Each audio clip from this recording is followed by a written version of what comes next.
નમસ્કાર. શ્રી સયાજી વૈભવ સાર્વજનિક પુસ્તકાલય અને શ્રી નરેન્દ્ર હીરાલાલ પારેખ જ્ઞાનધામ આપનું હાર્દિક સ્વાગત કરે છે. આપણા નિરંતર કાર્યક્રમ મને ગમતું પુસ્તક આજે મહિલા વક્તા વિભાગ અને આપણી વચ્ચે અમદાવાદથી જેમની ગૌરવમય ઉપસ્થિતિ છે એવા શ્રી ગિરિમાબેન ગારેખાનનું આપણે હાર્દિક સ્વાગત કરીએ. આમ તો બસ નામ ही કાફી है જેવું છે, કારણ કે જેને આપણે ગૂગલ સર્ચ કરી શકીએ એવી વ્યક્તિ છે આ. ગિરિમાબેનને સામાન્ય રીતે આપણે એવું કહીએ કે માણસ જુદા જુદા આશ્રમોમાંથી પસાર થાય, ગૃહસ્થાશ્રમ, પછી વાનપ્રસ્થાશ્રમ ને સંન્યાસ આશ્રમ આવે, તો ગિરિમાબેને એમનું 30 વર્ષ મસ્કતમાં ગૃહસ્થાશ્રમ કમ્પ્લીટ કર્યા પછી સાહિત્ય આશ્રમ પસંદ કર્યો છે.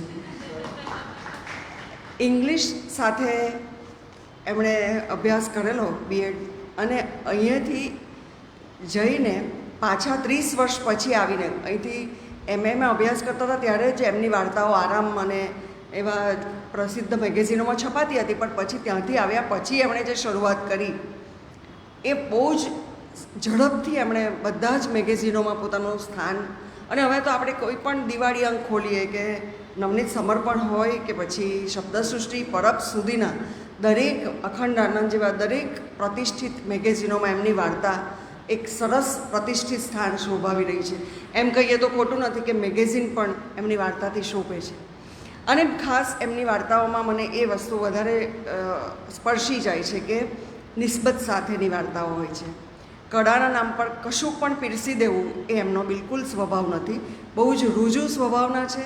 જે નજાકત એમના સ્વભાવ અને વ્યક્તિત્વમાં છે એ જ માર્દવ એમની લેખન કળામાં પણ આપણને જોવા મળે છે, જે બહુ ઓછું બનતું હોય છે. આજે એવા જ લેખકોની જરૂર છે. અને એવું પણ નથી કે ગિરિમાબેન ફક્ત વાર્તાઓ લખે છે.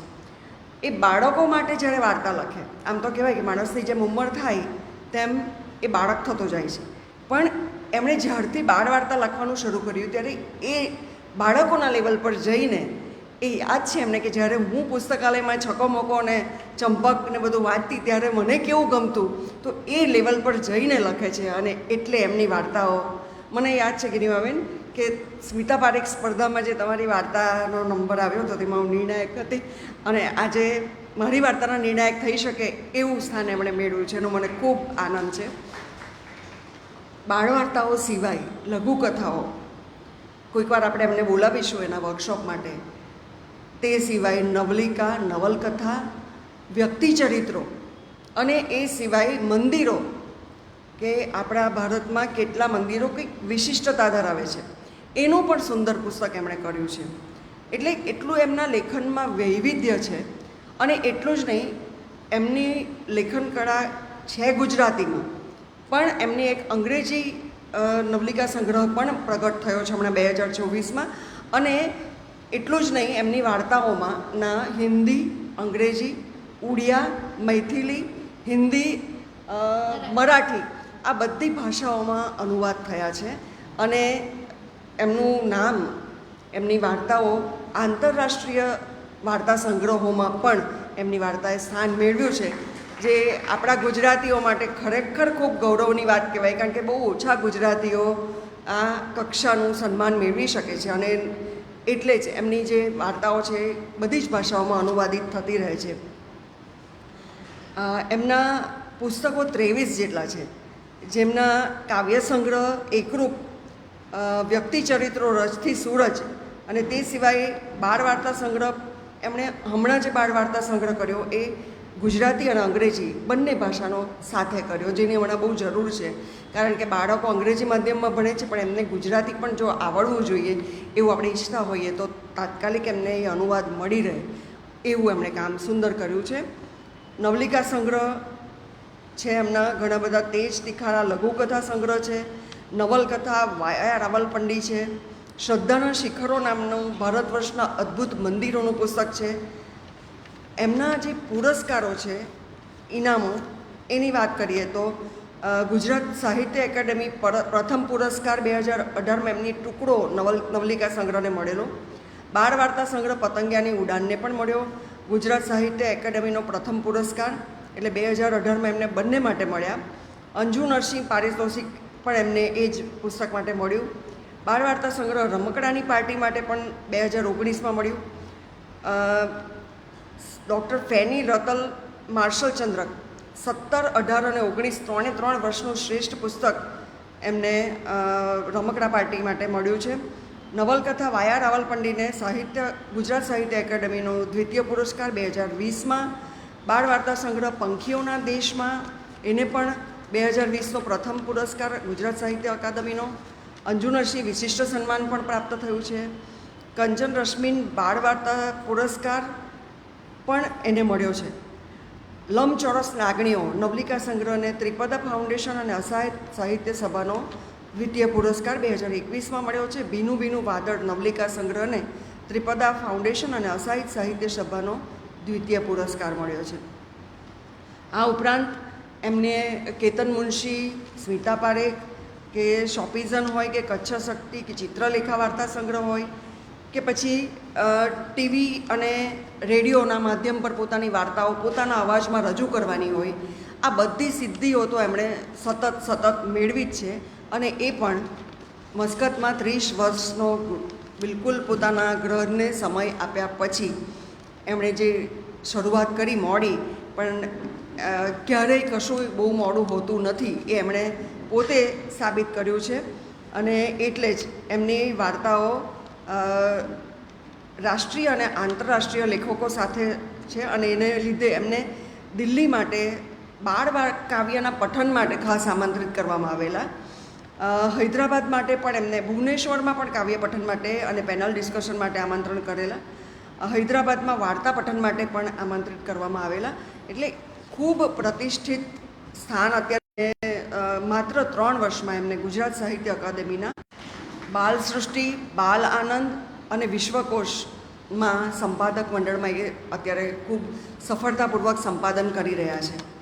ખાસ તો ઉંમરને વડોટી જઈને પાછા બાળપણમાં પહોંચી જઈને એમણે જે બાળ વાચકો માટે એક અદ્ભુત સૃષ્ટિનું સર્જન કર્યું છે એ આપણી પુસ્તકાલય માટે તો ખૂબ જ આપણને ધન્ય ઘડી કહેવાય એવી વાત છે, આપણને ગમતી વાત છે. અને આપણા યુવા હોય વાચકો કે પછી વરિષ્ઠ નાગરિકો હોય, બધાને માટે એમની પાસે કંઈક ને કંઈક છે. અને એવા વિશિષ્ટ ગરિમામય ગિરિમા ઘારેખાનનું સ્વાગત કરતાં આપણે ખૂબ આનંદ અને ગૌરવની લાગણી અનુભવીએ છીએ. એમને સમય આપવો છે એટલે મેં બહુ જ ભગાવ્યું છે, પણ બાકી એમની ખાસ ઘણી બધી સિદ્ધિઓ છે. એને વિનંતી કરીશ કે આપ આવો અને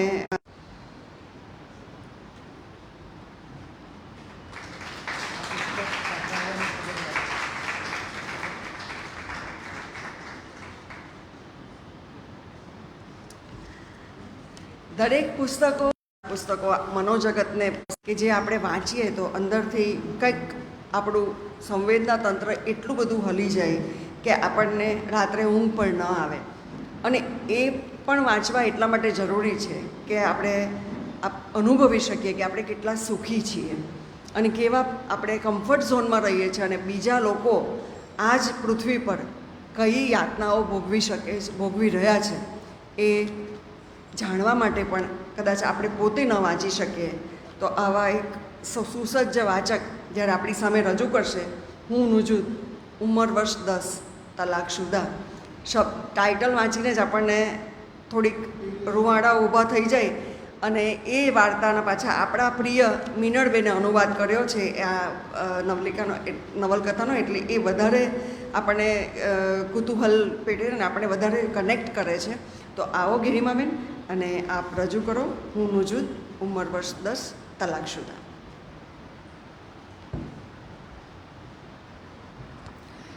થેન્ક યુ સો મચ સ્વાતિબેન.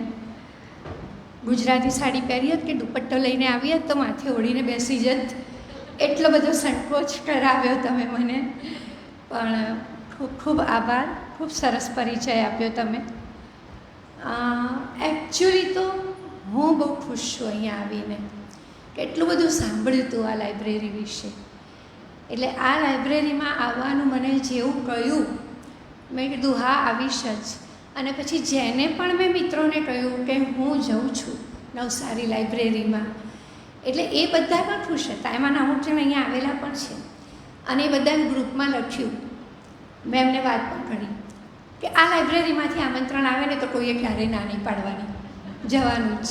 એટલે હું ગ્રુપમાં લખી દીધું કે જે અહીંયા આવીને વાત કરી શકે છે, કે જેને આ સ્થાન મળે છે ને, they are really lucky people. એટલે આજે હું બહુ ખુશ છું કે ખૂબ શૂન્ય બાબતો સામે આવી છું. અને હું આશા રાખું કે હું વિષયને અને આપ સૌના ટેસ્ટને ન્યાય આપી શકું. એટલે સ્વાતિબેનનો, માધવીબેનનો, સરનો ખૂબ ખૂબ આભાર કે મને અહીંયા બોલાવી. પછી ઘણીવાર કેવું થતું હોય છે, આભાર વિધિ આપણે ફોર્મલ પાછળ રાખતા હોઈએ, પણ આની સાથે વહી જવાય ને તો પછી એ રહી જતું હોય છે. અને ખરેખર ખુશ છું અહીંયા આવીને. લાઇબ્રેરી જોઈને પણ એટલો આનંદ થયો અને એક્ટિવિટીઝ વિશે સાંભળીને તો એટલે one of the best libraries, કે કદાચ ધ બેસ્ટ. એવું ધ બેસ્ટ એટલે નથી કહેતી કારણ કે મેં બધી જોયેલી નથી, પણ this is one of the best. ખૂબ આનંદ થયો, ખૂબ સરસ પ્રવૃત્તિઓ થઈ રહી છે.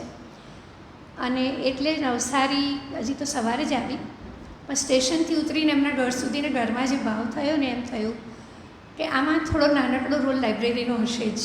આજે એ બધું થઈ રહ્યું છે એમાં. પુસ્તક છે હું નુજુદ, ઉંમર 10 વર્ષ, તલાકશુદા. આ નુજુદ છે, એકદમ વિશિષ્ટ પુસ્તક છે. મેં એને કેમ પસંદ કર્યું એની વાત પછીથી હું કરીશ ડિટેલમાં. મેં માધવીબેનને 2-3 ઓપ્શન્સ વારાફરતી મોકલ્યા હતા. હું આના વિશે બોલીશ, આના વિશે બોલીશ, આના વિશે બોલીશ. એ બધા પણ સરસ પુસ્તક હતા, પણ આ વાંચ્યું પછી મને થયું કે ના, આની જ વાત કરવી જોઈએ. ચલો, શરૂઆત હું એકદમ સાંપ્રત વિષયથી કરું. અમેરિકા ઈરાન વચ્ચે સંધિ થઈ ગઈ હમણાં, હાશ થઈ આખી દુનિયાને, બધાને જ. અને પેટ્રોલ ઉપર, એના તેલ ઉપર બધા બહુ જ, આપણે બધા આખું વિશ્વ ડિપેન્ડન્ટ.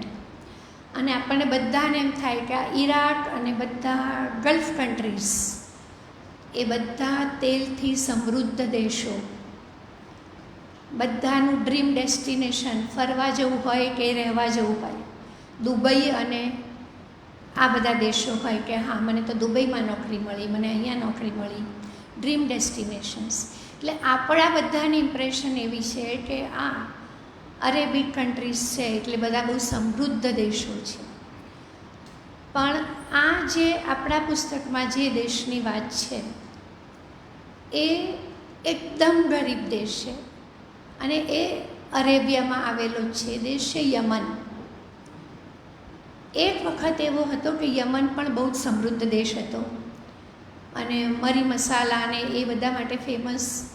વિશ્વનો બધો જ જે દરિયાઈ વ્યાપાર હતો એ યમન પાસેથી એડનની ખાઈમાંથી નીકળતો. અને ત્યાંના કિંગ સોલોમનને રાણી શીબાને તો બહુ મોટા મોટા સાહિત્યકારોએ, WB યેટ્સ સેવાએ પણ પોતાના કૃતિઓમાં સ્થાન આપ્યું છે. રાણી શીબાનો ઉલ્લેખ તમને બાઇબલ, હિબ્રુ બાઇબલ અને કુરાન બંનેમાં મળે. એ વ્યક્તિ યમનની હતી. ત્યાંના શિલ્પ સ્થાપત્ય ભલે હવે ખંડેર થઈ ગયા છે, પણ એ જોવા માટે હજી દુનિયાભરના સ્થાપત્યકારો જાય છે. એટલે એક વખતની બહુ જ સમૃદ્ધ નગરી. પછી ધીમે ધીમે ત્યાં સિવિલ વોર્સ થયા, બહારના શાસકો બહુ આવીને રાજ્ય કરી ગયા વારાફરતી. એ લોકોના યુદ્ધ અંદર યમનની ઉપર સત્તા મેળવવા, પછી ભ્રષ્ટાચાર, ગરીબી, એ બધાને લીધે સિવિલ વોર, અને ધીમે ધીમે એ દેશ એકદમ પાયમાલ થતો ગયો. હવે અત્યારે યમન દેશ એટલો ગરીબ છે કે દુનિયાની ભૂખમરાની જે નંબરો આવે એમાં એનો 184th જે પૈસા એમાં એનો નંબર છે. શિક્ષણ બિલકુલ જ નથી. અને એ બધાનો ભોગ સમાજ કેવી રીતે બને છે એના એક દાખલા તરીકે આ નુજુદની વાત કહેવાય છે.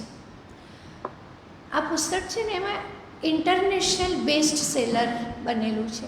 એના વિશે કોણે શું શું કહ્યું છે એ પણ હું પછી વાંચીશ. પણ પુસ્તક હાર્ડલી 180 પેજીસ હશે, 11 જ ચેપ્ટર્સ છે, પણ એમાં એવું શું છે કે એ બેસ્ટ સેલર બની શક્યું? આટલું નાનું પુસ્તક. નહીં તો લગભગ બેસ્ટ સેલર બનનાર પુસ્તકો બલ્કી હોય છે એવા આપણે જોઈએ છીએ મોટે ભાગે. અને એક છોકરીના મોઢે કહેવાયેલું છે, 10 વર્ષની છોકરી. એવું નથી કે બહુ મોટા લેખકે લખ્યું છે કે બહુ એમાં ભારેખમ ભાષા છે ને અલંકારો છે ને રૂપકો છે. 10 વર્ષની છોકરી જે ભાષામાં બોલે એને તો એકચ્યુઅલી વાંચતા લખતાય નથી આવડતું. આ પુસ્તક લખાયું ત્યારે એને માટે થઈને એક પત્રકારે આ પુસ્તક લખ્યું છે, કારણ કે એ તો ખૂબ નાની છે. તો આ ભાષા પેલીએ ખાલી લૈયા તરીકે કામ કર્યું છે. જે કહેવું છે એ નુજુદે કીધું છે. હવે નુજુદ કેમ બેસ્ટ સેલર બન્યું, કે આટલું બધું કેમ બધાને સ્પર્શ્યું, એ જાણવા માટે આપણે થોડીક એની કથામાંથી પસાર થવું પડશે. પુસ્તક 1 to 10 આપણે ગણીએ, 1 2 3 4 5 6 એવી રીતે સીધી લીટીમાં નથી જતું.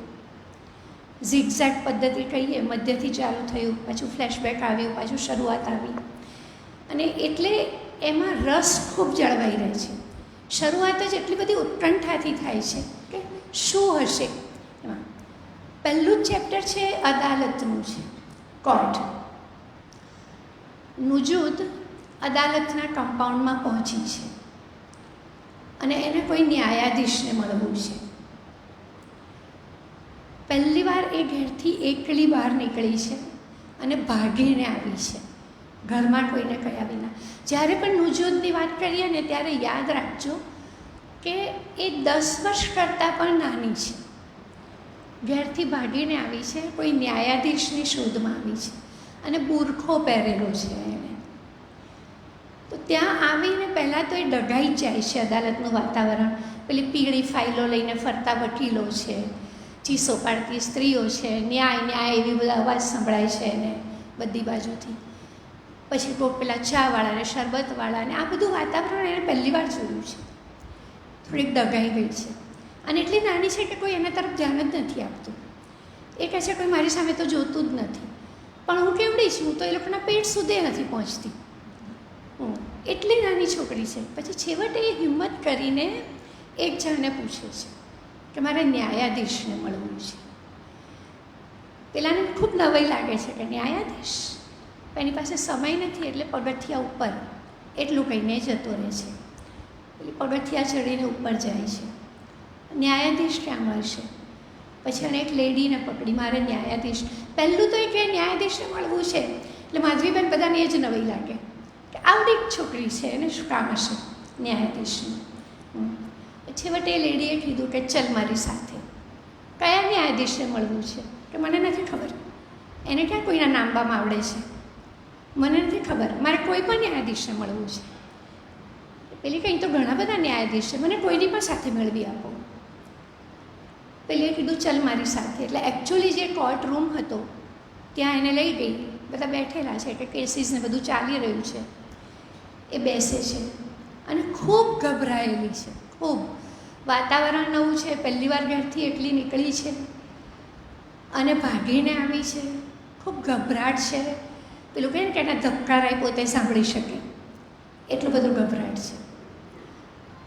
કેસ બધા પતે છે, બપોરની નમાઝની આજાન થાય છે એટલે લોકો વિખેરાય છે અને એને તો ખબર જ નથી કે શું ચાલી રહ્યું છે.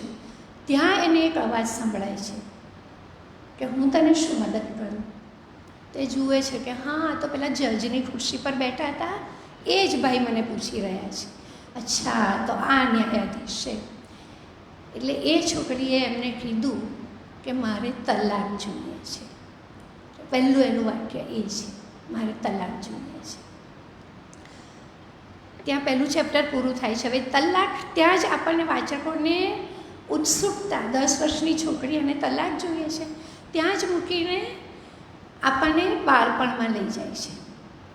એનું બાળપણ કેવું હતું. યમનના છેક ઉત્તર પશ્ચિમ છેડા ઉપર ખારદીજ નામનો એક પ્રદેશ આવેલો છે. દેશથી બી ખસ્સો વિખૂટો પડેલો પ્રદેશ, એકદમ પછાત. ત્યાં સ્કૂલ નથી,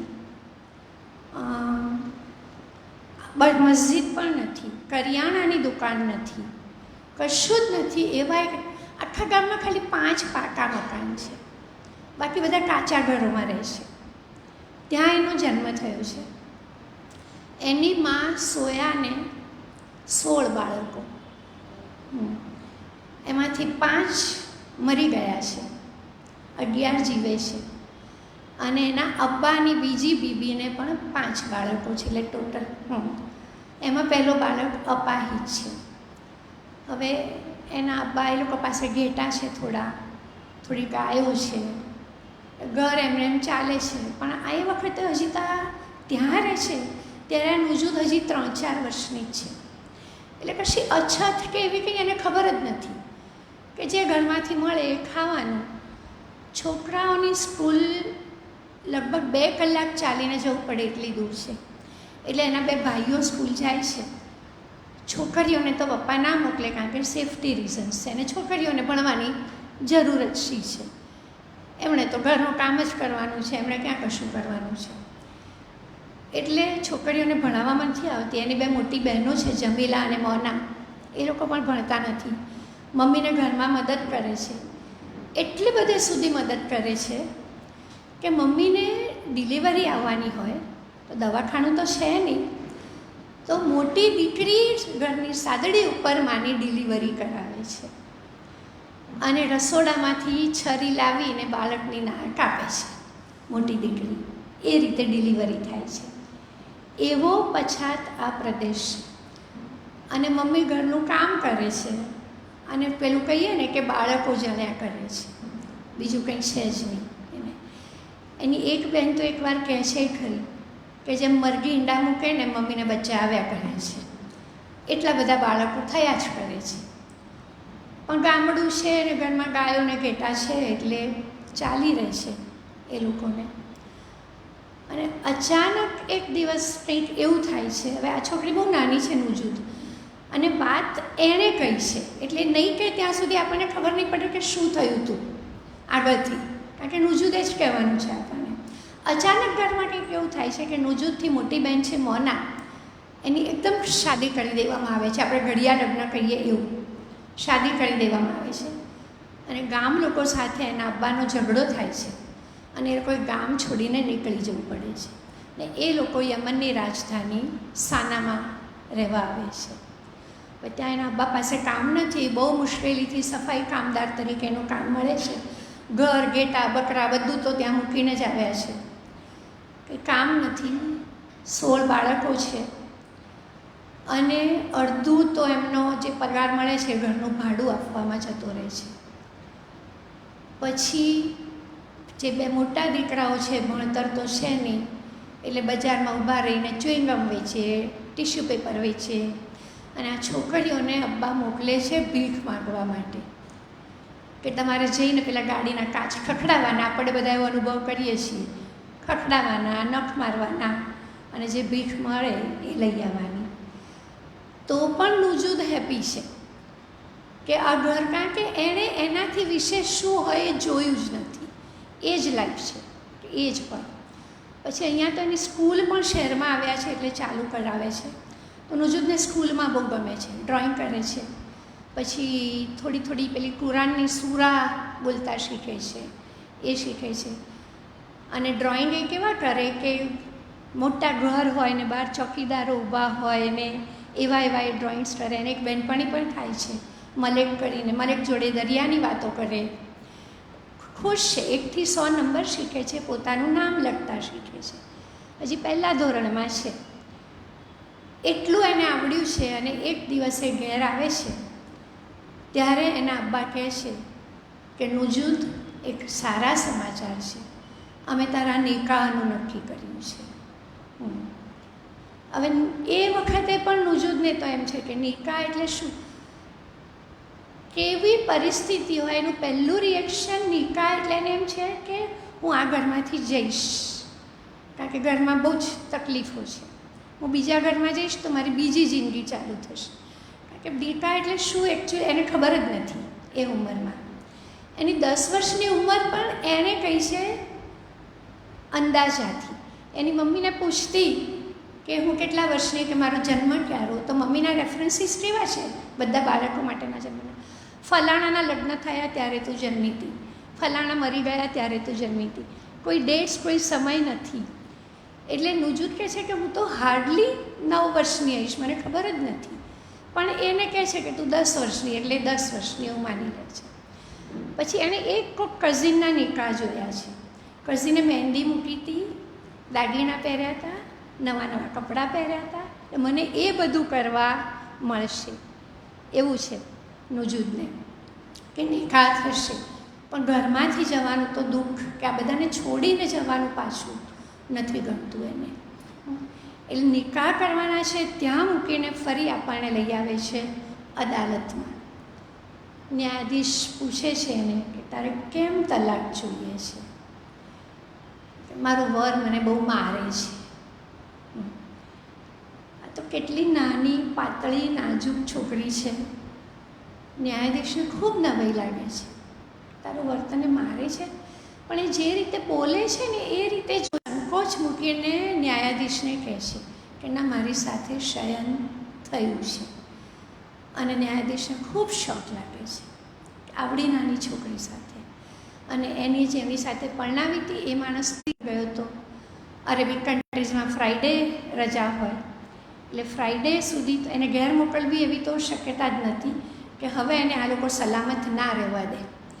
એટલે પછી એક જજ અબ્દુ એને પોતાને ઘેર લઈ ગયા, એને પોતાની સાથે રાખી. શનિવારે પાછા કોર્ટમાં લઈ આવ્યા એને. અને પછી એને એક લેડી વકીલ પણ આપી એને, સાબા કરીને. એ લેડી વકીલ ખૂબ સારી છે, એને દીકરીની જેમ જ રાખે છે. હા, વચ્ચે વચ્ચે હું થોડુંક વાંચું તો ચાલશે? આપણે ટાઈમ લિમિટ હોય છે? હા, અચ્છા, ના, એટલે અમુક સરસ પીસીસ હોય તો બી હું ટ્રાય કરીશ કે થોડુંક સ્કીપ કરું. 7 વાગે પતાવવાનું હોય છે ને? અચ્છા, ઓકે. તો એને સારી વકીલ આપે છે. એ વકીલ કહે છે આપણે બેસ્ટ ટ્રાય કરીશું, અને એ લોકો બધી તપાસ કરે છે. તો નિકાહ નામું જે થાય, નોંધણી, એ તો બરાબર વ્યવસ્થિત થઈ છે. એટલે એ રીતે લીગલી એ લોકો કંઈ કરી શકે એમ નથી. એટલે કે છે પેલીને તો એમ છે કે શનિવાર થયો, કોર્ટ ખુલી, આજે મને તલાક મળી જશે અને હું પાછી જઈશ ખુશી ખુશી. હું તલાક લેવા આવી હતી, તલાક લઈને જઈશ. કે છે એટલું બધું સરળ નથી. હા, અને હવે એને ઘેર પાછી ના મોકલાય, કે કોઈક સગાને ત્યાં મોકલીએ. જજ પણ કેટલા દિવસ રાખી શકે? પછી એને એના મામાને ત્યાં રહેવા મોકલે છે જ્યાં સુધી આ કેસ ચાલે ત્યાં સુધી. વચ્ચેનો એક પીસ હું વાંચીશ.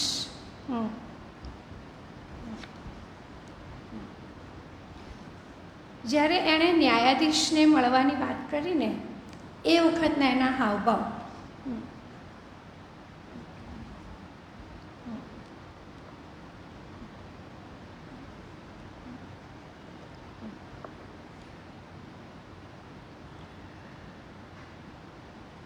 હું થથરતા હું પાસેથી પસાર થઈ રહેલી એક અજાણી બુરખાધારી તરફ મદદનો હાથ લંબાવવાનું વિચારું છું.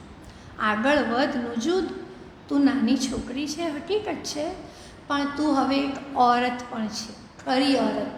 એ ખરી ઓરત એણે એની જાતને શું કામ કહી એ આપણને પછી ખબર પડે છે. એ વાસ્તવિકતા સ્વીકારવી તારે માટે કેટલી કપરી છે. મારે ન્યાયાધીશને મળવું છે.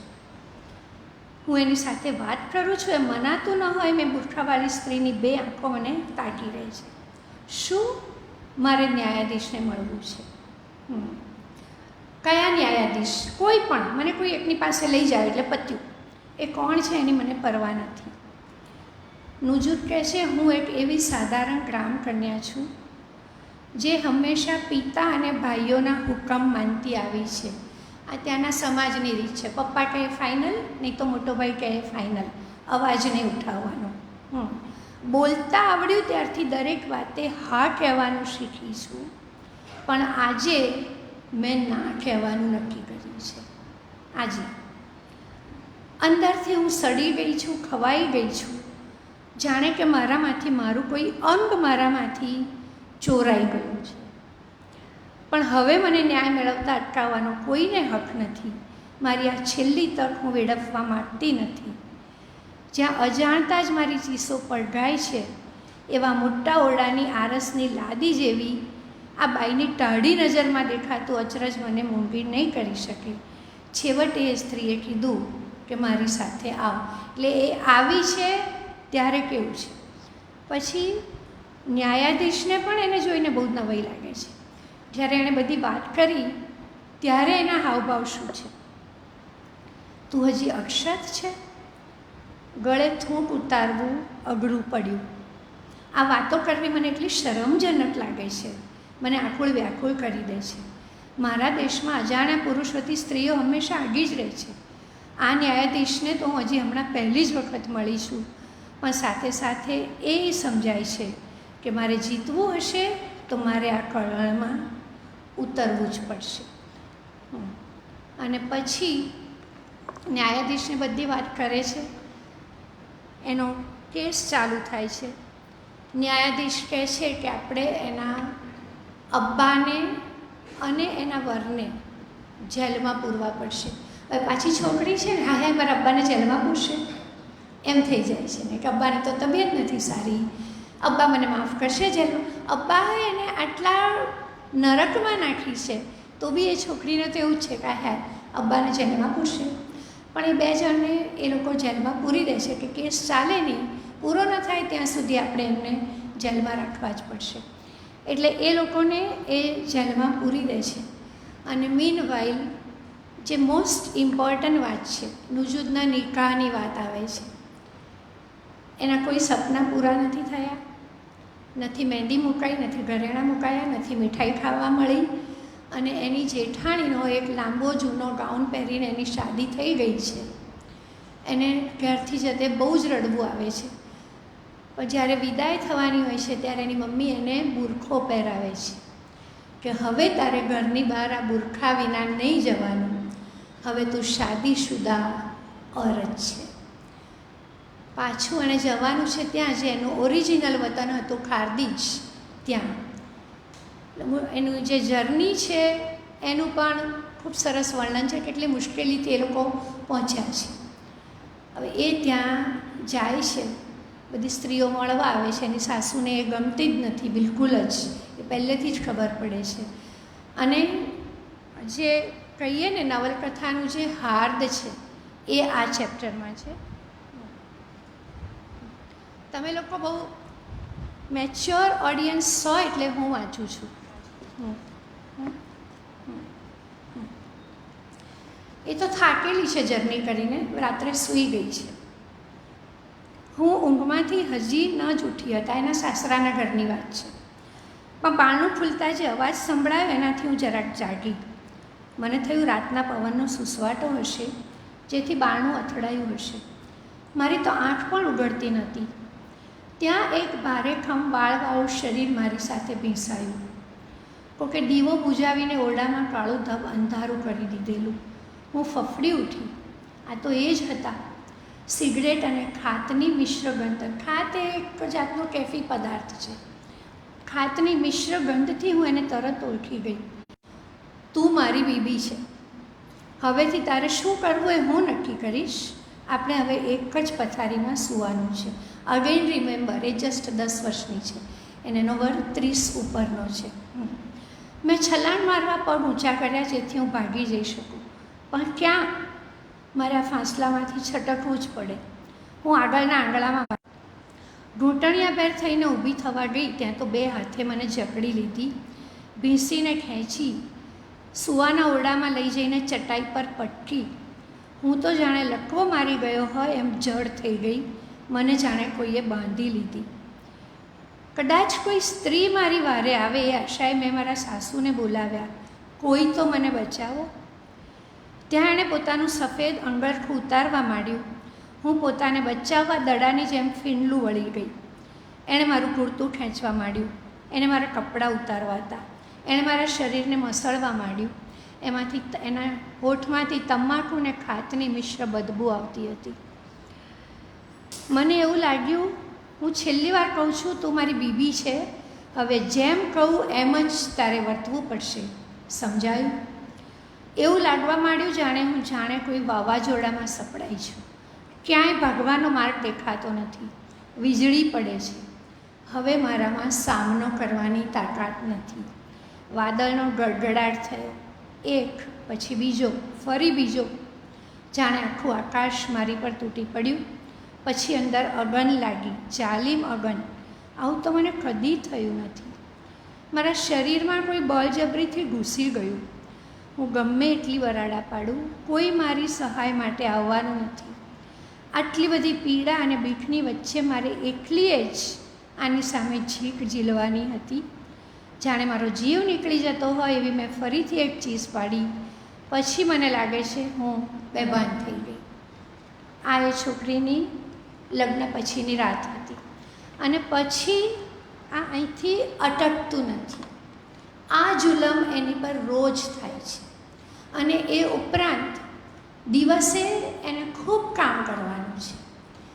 એની સાસુ એને કપડાં, વાસણ, પેલું મહેમાનો આવે તો ચા બનાવવાની, બધું જ કામ આ છોકરી ઉપર નાખી દે છે. એ કહે છે કે મારી જાતને હું ગંધાતી હતી. એટલું બધું કામ હું કરતી હતી. હું પ્રાર્થના કરતી કે રાત જ ના પડે. આટલું કામ કરવું પડતું હતું તોય મને એમ થતું હતું કે રાત ના પડે. રાત પડશે તો પાછી પેલી નરકની યાતના મારે ભોગવવી પડશે. અને જો એ ના પાડે કે કંઈક બોલે તો એનો વર એને હાથેથી મારતો, લાકડીથી મારતો, એક પછી એક ફટકા પડતા જાય. એની પીઠ ઉપર સોળ પડેલા હોય, એના હાથ ગવાયેલા હોય કાયમ. ખૂબ મારે અને પછી આ બધું કામ તારે કરવું છે. અને સાસુ વરને કહે છે કે એ કેવી એને પાક્કી ઓરત આપણે જ બનાવવાની છે. એટલે જ્યારે એની જોડે જે કરવું હોય એ કર, તું એનું શૌહર છે, એને તારું કયું માનવું જ પડે, કયું કેમ ના માને, તું જેમ કે એમ એને કરવાનું છે. એટલે આ દિવસનો જુલમ છે, રાતનો જુલમ છે. પછી એટલું બધું રોજ રડતી હોય છે.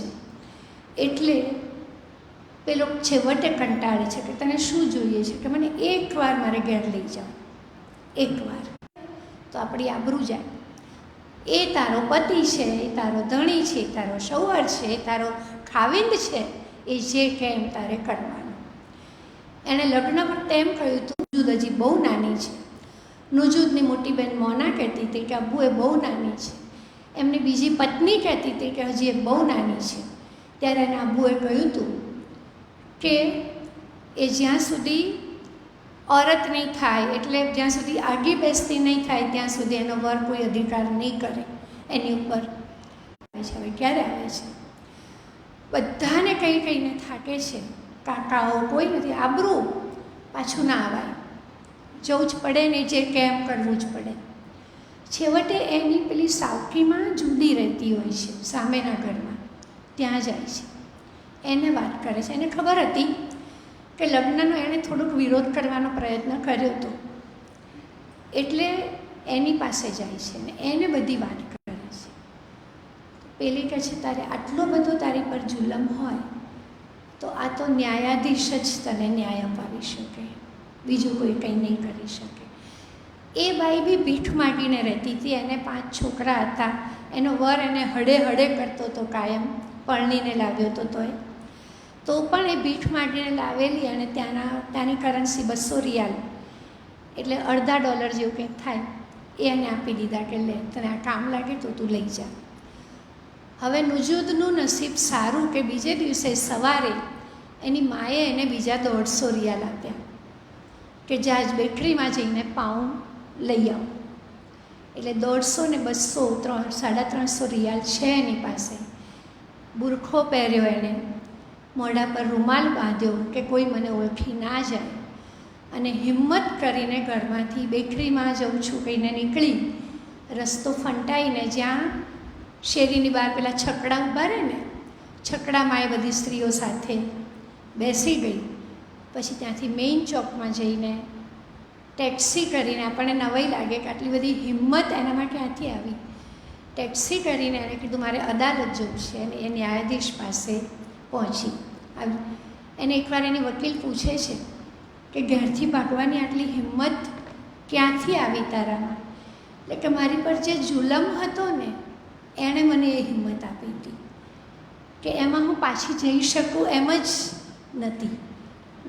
એટલે એણે મને હિંમત આપી હતી. નહીં તો આ વાતાવરણમાં રહેલી છે કે પપ્પાને અબ્બુ જે કહે એ જ સારું, નિકાહ કરવાનું કીધું તો નિકાહ કરી લીધું, એ બધા જ એ વાતાવરણ છે. કોઈનો કોઈ અવાજ નથી, આટલી ગરીબી છે, બુરખા વિના નીકળવાના નથી. ને એ વાતાવરણમાં આપણી નાની છોકરીએ હિંમત કરી 2 વાહન બદલીને એ અદાલતમાં પહોંચી છે.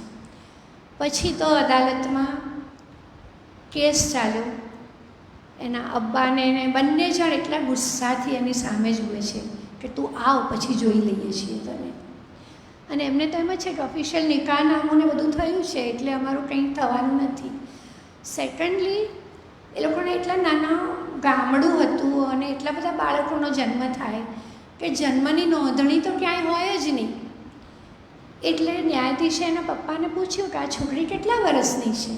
તો કે 13 વર્ષની છે. એટલે સાવ નાનીને મેં પરણાવી છે એવું નથી. એના વરને પૂછ્યું કે તેની સાથે પતિ જેવો વ્યવહાર કર્યો છે, તેને મારી છે કે ના? મેં બિલકુલ જ નથી કર્યું. ને પેલી અદાલતમાં બૂમો પાડે છે કે એ લોકો જુઠ્ઠું બોલે છે.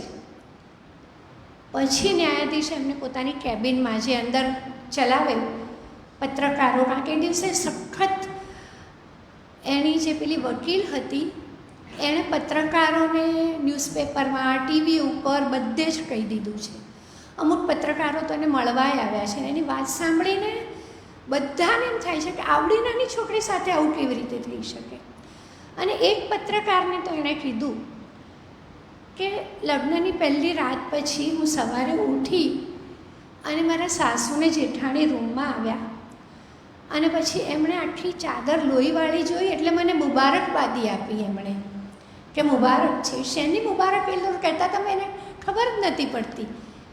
પેલા લોકો એને મુબારક કહીને એને ઉંચકીને બહાર લઈ ગયા કે હા લોહી નીકળ્યું છે એમ. એટલે પેલો પત્રકાર તો ત્યારે આમ હાથ પછાડતો હતો કે આવું કેવી રીતે થઈ શકે આવડી નાની છોકરી સાથે. એટલે એ લોકોએ બધા ન્યૂઝપેપરમાં, ટીવી ઉપર આ બધે જ આપી દીધેલું છે. એટલે અદાલતનો હોલ એટલે કંઈ હકડે ઠઠ એવો ભરાયેલો છે. પછી એમને અંદર પ્રાઇવેટ કેબિનમાં લઈ જાય છે. ત્યારે પેલો સાચું કહે છે કે હા મેં મારા હક લીધા છે, પણ હું તો એની સાથે બહુ નજાકતથી વર્તતો હતો ને મેં એને ક્યારેય મારી નથી. અબ્બા કહે છે પણ એના બાપે એની સાચી ઉંમર મારાથી છુપાવી, કારણ કે ન્યાયાધીશ કહે છે કે આ છોકરી 13 વર્ષની હોઈ જ ના શકે, આ તો સાવ નાની છોકરી છે. કે એના બાપે એની ઉંમર છુપાવીને મારી સાથે લગ્ન કર્યા. અને ત્યારે ખબર પડે છે કે એના બાપે છોકરીને લગ્ન માટે આપવા માટે એણે $750 એના વર પાસેથી લીધા હતા. એટલે વેચી હતી એને. બંને જણના સામે આક્ષેપ પ્રત્યાક્ષેપ એવું બધું તો થાય છે, એ ખોટું બોલ્યું હતું. અને છેવટે એવું નક્કી થાય છે કે અમુક પૈસા પાછા આપશે તો પેલો તલાક આપશે. હવે નુજૂદને એ ફિકર થાય છે કે મારા બાપ પાસે તો પૈસા જ નથી, તો એ આપશે ક્યાંથી ને મારા તલાક થશે ક્યાંથી? પણ એટલું બધું પેલું હવે સોશિયલ પ્રેશર વધી ગયું છે ને, એટલે છેવટે બાપ કબૂલ થાય છે કે સારું હું આપીશ અને તલાક થશે. એટલે નુજૂદને થયું કે હાશ મને તલાક તો મળ્યા.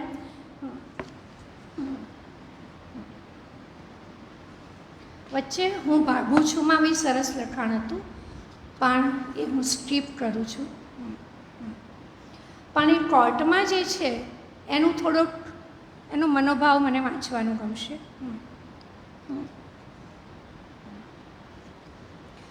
અંદરથી હું જાણે થીજી ગઈ છું. મારા પગ જમીન પર ખોડાઈ ગયા હોય એવું લાગે છે. મને લાગે છે હું ચાલી જ નહીં શકું. મને સમજાઈ રહ્યું છે હું શા માટે આટલી બેચેન છું, કારણ મને ખબર જ નથી કે તલાક કેવી રીતે થાય છે. નિકાહની નથી ખબર, તલાકની નથી ખબર. પેલી સાવકી માએ કીધું અદાલતમાં જઈને તલાક માંગ એટલે એ આવી છે. મારે કોની સામે લડવાનું છે? હું મારી વકીલને પૂછતા ભૂલી ગઈ. હું ને મારી બહેનપણી મલક સ્કૂલમાં બધી વાતો કરતા પણ આવી તો વાત જ નથી કરી. બની શકે અમને એવું હશે કે આ તો મોટા લોકોની વાતો છે ને અમે તો હજી નાના છીએ. મારી શિક્ષિકાઓ શાદીશુદા હતી કે તલાકશુદા એવી તો મને ખબર જ નથી. ત્યાં જ અચાનક આવી ચડેલા એક અધાર્યા વિચારે માથામાં ઝટકા સાથે મને ધ્રુજીવી દીધી. જો પેલા શૈતાને તલાક માટે ના કહી દીધી તો હું શું કરીશ? ધારો કે એ પોતાના જમૈયાથી ન્યાયાધીશ પર હુમલો કરે અને એના ભાઈ લોકો, ગામ લોકો બધાની મદદમાં આવી જાય તો શું કરવાનું? યમનમાં સ્ત્રીઓએ બુરખો પહેરીને ફરવાનું છે અને પુરુષો પેલો લાંબો આરબનો ડ્રેસ આપણે બધાએ જોયો હશે એ પહેરે અને એની ઉપર આપણને કટાર જેવું લાગે એ સાધન કેડ ઉપર ભરાવ્યું હોય. એટલે એ જ એમની સત્તાનું પ્રતિનિધિત્વ કરે છે. તમે બુરખામાં છો, તમારો અવાજ નથી અને અમારી પાસે કટાર છે. એટલે સ્ત્રી ને પુરુષ બંને. એટલે પેલીને થાય છે કે આને કટારથી હુમલો કરી દેશે તો શું થશે? એ કટારમાં બી પાછા સ્ટેટસ હોય. હાથી દાંતનું છે કે ચાંદીનું છે કે મેટલનું છે એ ઉપરથી માણસનું સ્ટેટસ નક્કી થાય. પણ કટાર તો બધાય ભરાયેલી હોવી જ જોઈએ. એટલે પેલી એ પણ ડરે છે કે એવું કંઈક થશે તો હું શું કરીશ? મને તલાક નહીં મળે તો? પણ ન્યાયાધીશ એટલા ફર્મ હતા કે નિકાહનામું છે, બધું છે, પણ આ છોકરી એટલી મોટી છે જ નહીં. એને તલાક આપી દીધા અને પછી પેલી એની જે વકીલ છે એ એને રિપોર્ટર્સ પાસે, ન્યૂઝપેપરની ઓફિસમાં લઈ ગઈ. ત્યાં બધા ખૂબ ખુશ હતા. એને ઘણી બધી ગિફ્ટ આપી એ લોકોએ. અને આ ચોપડીમાં અમુક ફોટા પણ છે. ગિફ્ટ લઈને પેલી ટેડી બેર લઈને બેઠેલી છે. એટલી નાની લાગે આપણને કે આ છોકરી ઉપર આટલું બધું વીત્યું છે. અને કહે છે કે આપણે કયું ગીત ગાઈએ? કયું ગીત ગાઈશું? કે તારો જન્મદિવસ કયો છે? પણ પેલીને તો ખબર જ નથી, એની માને ખબર નથી જન્મદિવસ, કે આજથી તારો આજે આ બર્થડે. એટલી બધા એને માટે હેપી બર્થડે ગીત ગાયું અને એને ગિફ્ટ્સ આપી. એને પૂછ્યું, હવે એટલી બધી આ સમાચાર બધે ફેલાઈ ગયા હતા, ટીવીના માધ્યમથી આંતરરાષ્ટ્રીય સમાચાર થઈ ગયા હતા. એટલે પેલા માનવ અધિકારવાળા બધા આવી ગયા છે, બહારના મીડિયાવાળા આવી ગયા છે. એને ઓફર કરી છે કે તારે બહારની કન્ટ્રીમાં જઈને ભણવું છે તો અમે તને મદદ કરીશું, પૈસા આપીશું. એને તને કોઈ પ્રાઇવેટ સ્કૂલમાં ભણવું છે તો અમે મદદ કરીશું. તો પેલી કહે છે ના, મારે તો મારા અબ્બાને અમ્મી સાથે જ રહેવું છે, મારે ઘર છોડીને ક્યાંય જવું નથી. કે આ બધું થયું પણ અમ્મી તો અમ્મી છે ને અબ્બા તો અબ્બા છે, એટલે ત્યાં જ રહેવું છે. પછી એ લોકોએ એને અને એની નાની બહેન છે હૈફા, એનાથી થોડીક નાની છે. એટલે નોજુદ ઉપર આ બધું વીતતું હતું ત્યારે એને ફિકર પાછી પોતાની હતી, સાથે હૈફાની હતી કે મારા અબ્બા હૈફાની તો આવી રીતે શાદી નહીં કરી દે ને, એની તો શાદી નહીં કરી દે ને. એટલે એની અને હૈફાના ભણતર માટે દર મહિને $1000 મળે એવી વ્યવસ્થા કરી.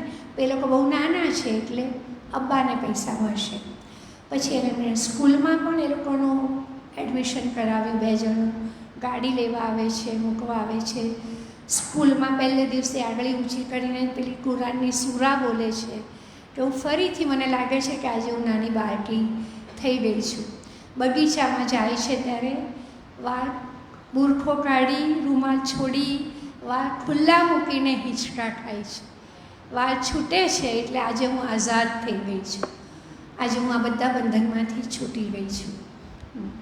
એટલે એ બધી વ્યવસ્થા થઈ છે. હવે એનું શું થયું આપણે થોડી વાર પછી જોઈએ. મીનવાઇલ પેલી હકીકત હવે એને ખબર પડે છે કે એની બહેનની આ યમનમાં શું સ્ત્રીઓની સ્થિતિ છે જાણવા માટે આ જરૂરી છે. થોડીક સાઈડ સ્ટોરી છે, પણ એની બહેનના તાત્કાલિક ત્યાં વિવાહ થઈ ગયા હતા મોનાના. એ એટલા માટે થઈ ગયા હતા અને એને માટે થઈને એ લોકોએ ખારદી છોડીને આવી જવું પડ્યું હતું. એ એટલા માટે થઈ ગયા હતા કે સર કે એ ઘરમાં એકલી હતી ત્યારે કોકે આવીને એની ઉપર બળાત્કાર કર્યો હતો અને બાપે મુખીને ફરિયાદ કરી. પડે ગવર્મેન્ટ કે પ્રેસિડેન્ટ ગમે તે હોય, ગામમાં તો મુખીનું જ ચાલે છે. મુખીને ફરિયાદ કરી કે આ વ્યક્તિએ મારી છોકરી ઉપને રેપ કરી છે. એટલે મુખીએ એનો ઉકેલ એવું કાઢ્યો કે તારી છોકરી એની સાથે લગ્ન કરી લેવાના. અને એ 2 જણના લગ્ન થઈ ગયા, પણ બાપને એ મંજૂર નહોતું. એટલે એનો ગામ લોકો સાથે ઝઘડો થયો. પેલા લોકો એને પિસ્તલ લઈને મારવા આવ્યા, એટલે ગામ છોડીને એમણે તાત્કાલિક આવું જવું પડ્યું. પણ મોનાના લગ્ન તો પેલા જોડે એમણે કરવા જ પડ્યા છે, એના જ રેપિસ સાથે લગ્ન કરવા પડ્યા છે, કારણ કે મુખીનો હુકમ છે. તો મોના થોડું આમ તેમ ભટકે છે. પછી એ ને એનો એ રેપિસ્ટ હસબન્ડ બે પણ અહીંયા સનામાં બાપને ઘેર રહેવા આવી જાય છે.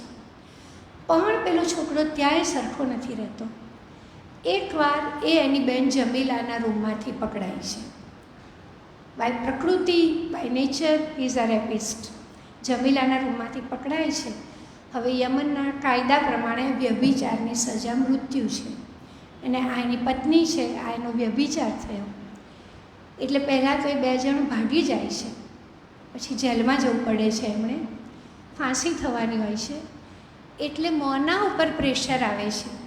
એને બે બાળકોય થઈ ગયા છે કે તું આને તલાક લખી આપ, તો પેલો વ્યભિચાર કાયદેસર થઈ જાય કે એની બેન સાથે પરણવાનો છે. એટલે બે બાળક થયા પછી મોના એને તલાક લખી આપવા પડે છે. અને ઘરમાં એટલી બધી ગરીબી પરિસ્થિતિ કે એનો મોટો ભાઈ એ શહેરમાં આવ્યા પછી બધી એની થોડીક ડિમાન્ડ્સ, મને આવા એડવર્ટાઇઝમેન્ટ જુએ, મને આવા બૂટ લેવા છે, આ લેવું છે, તે લેવું છે, પૂરી નથી થતી. બાપ જોડે ઝઘડા થાય છે. એટલે ભાઈ ઘર છોડીને સાઉદી ભાગી ગયો છે. અને એ બહુ વર્ષો પછી એ સાઉદી અરેબિયામાં પણ આ બધું જાણે છે બેનનું, ત્યાંની ટીવીમાં એ જુએ છે. પછી એ ઘેર પાછો આવે છે. એટલે મોનાને મોટી બહેનનો તો પેલી જમીલા પણ જેલમાંથી છૂટીને આવી જાય છે, કારણ કે હવે એમના લગ્ન કાયદેસર થઈ ગયા છે. મોનાની દીકરીને એક તો એના તલાક થયા, એની દીકરીને 3 વર્ષની દીકરીને સ્વાતિબેન એની સાસુ લઈ જાય છે કે હું એને લઈને ભીખ માંગીશ તો મને વધારે પૈસા મળશે. એટલે એની દીકરીને એની સાસુ લઈ જાય છે. આપણે માની ન શકીએ કે આ જમાનામાં આવો પણ દેશ છે કે જ્યાં સ્ત્રીઓની આ હાલત છે. અને આ બહુ જૂની વાત નથી. આ એના ડિવોર્સની વાત છે, 2008ની છે. અને અત્યારે પણ એને એ જે બધા પૈસા મળતા હતા આંતરરાષ્ટ્રીય, એને ગાર્નિયર ન્યૂઝપેપર તરફથી અમેરિકામાં આને બહાદુર સ્ત્રી કે વર્ષની શ્રેષ્ઠ સ્ત્રી એ તરીકે એને ઇનામ પણ મળ્યું છે. એવોર્ડ લેવા પણ એ ગઈ છે. પણ પાછી એ આવી ત્યારે ત્યાંની ગવર્મેન્ટને એવું લાગ્યું કે આ આપણા દેશની બહાર બહુ બદનામી થઈ ગઈ. હીરો સ્ટાર મળવાનો તો ત્યાં એને જવા ના દીધી. એના આ ડલ્ફિન મેનોએ, ફ્રેન્ચ પત્રકાર, એના વિશે 2-4 વાક્ય કહી દઉં કે એના મધર ફ્રેન્ચ હતી, પપ્પા ઈરાની હતા. એટલે એને આ ઈરાન અને આજુબાજુના દેશોમાં બહુ ઇન્ટરેસ્ટ પડતો હતો પત્રકાર તરીકે, કે જે ધર્મ અને સામાજિક ખોટા રિવાજો છે એની સમાજ જીવન ઉપર કેવી અસર થાય છે એનો વિષય હતો. બહુ મોટી પત્રકાર છે, અવોર્ડી છે, ઘણા બધા એવોર્ડ બી મળી ગયા છે. એણે આની વાત જાણી અને એ નુજૂદને મળવા આવી. પછી નુજૂદને એણે કીધું કે તું બોલ અને હું પુસ્તક લખું છું. એટલે લખ્યું છે ડેલ્ફિન મેનોએ, ભાષા નિજોદની છે, બધું કીધું છે એણે નુજૂદે અને લખ્યું છે, કારણ કે પેલીને તો આવડતું જ નથી લખતા, એટલે એણે લખ્યું છે. એટલે આ પુસ્તક મારફતે ખૂબ બધું આ વાત કહી એટલે ગવર્મેન્ટને થયું કે આ બદનામી કરી છે. અને એટલી બધી એને મદદ મળી હતી. કોઈક સાઉદી અરેબિયાના માણસે તો એને 1.5 લાખ રિયાલ આપ્યા હતા. કોઈક સ્ત્રીએ કહ્યું હતું એને મારું સોનું આપીશ. ઘણી બધા ઇનામો મળ્યા છે. પણ એ બધા એના પપ્પાએ લઈ લીધા. પેલા લોકો એને 2 માળનું ઘર બનાવી આપ્યું, નીચે કરિયાણાની દુકાન નાખી આપી કે રોજે રોજના એમના રોજિંદા પહેલાંમાં તકલીફ ના પડે. બુક એટલી બધી વેચાઈ, બેસ્ટ સેલર બની, એની રોયલ્ટી મળે છે, એનો પ્રકાશક એમને પૈસા આપે છે. તો એટલા બધા પૈસા મળ્યા લોટરીના અચાનક, એટલે એના પપ્પાએ બીજી 2 શાદી કરી લીધી એ પૈસામાંથી. કે મને તો 4 કરવાનો હક છે. બીજી 2 શાદી કરી. અને નુજૂદ હવે ઉંમરમાં ભલે નાની છે પણ એને એટલું બધું જોયું છે કે મેચ્યોરિટી આવી છે એનામાં. એટલે પપ્પાનો વિરોધ કરતી હતી. એટલે 15 વર્ષે એને પપ્પાએ ઘરમાંથી કાઢી મૂકી કે તું બહુ બોલ કરે છે. પછી નુજૂદે બી અત્યારના લેટેસ્ટ સર્ચ કરીએ તો નુજૂદે પણ બીજા નિકાહ કરી લેવા પડ્યા, બાળકો છે. એનું સપનું હતું કે હું પણ મોટી થઈને પેલી શાદા જેવી વકીલ બનીશ, મારે વકીલ બનવું છે, મારે બહુ ભણવું છે. એટલે હજી એને કોઈ પૂછે, અત્યારે હશે લગભગ 28 વર્ષની, કોઈ પૂછે 98માં જન્મેલી છે કે તારે શું કરવું છે, તો હજી એનું વકીલ બનવાનું સપનું તો છે જ. હજી એ પેલા ચિત્રો દોરે છે, મોટો બંગલો દોરે છે, બહાર 2 ચોકીદાર ઊભા રાખે છે કે આ મારું ખુશીનું ઘર છે, એ મને ક્યારેક મળશે. આટલા બધા સરસ પુસ્તકનો અનુવાદ મીનળબેને કર્યો. મીનળબેનના નામથી તો કોઈ જ અજાણ્યું નથી, એટલે એમનો પરિચય આમ તો આપવાનો જ ના હોય. પણ મીનળબેને ઘણા બધા પુસ્તકોનો અનુવાદ કર્યો છે. એક પુસ્તક માટે એમને દિલ્હી સાહિત્ય અકાદમીનો પણ એવોર્ડ મળ્યો છે, તેલુગુ પુસ્તકના એમણે કરેલા અનુવાદ માટે. અને એ ઉપરાંત એમણે ગુજરાતીમાં પણ પોતાનું વાર્તાનું પુસ્તક આપ્યું છે. રઘુવીરભાઈ ચૌધરી વિશેનું પુસ્તક આપ્યું છે એમણે, રઘુવીર ચૌધરી. એટલે પણ અહીંયા આ ગામમાં મીનળબેનનો પરિચય આપવાનો ના હોય, કારણ કે ખાલી સાઉથ ગુજરાતમાં નહીં, આખા ગુજરાતમાં એ તો દિલ્હી સુધી એમનું નામ જાણીતું છે. હવે આ પુસ્તક વિશે થોડુંક બધાએ કહ્યું છે, હું થોડુંક વાંચીશ. 5 મિનિટ છે ને. ન્યૂયોર્ક ટાઈમ્સમાં શું લખાયું હતું?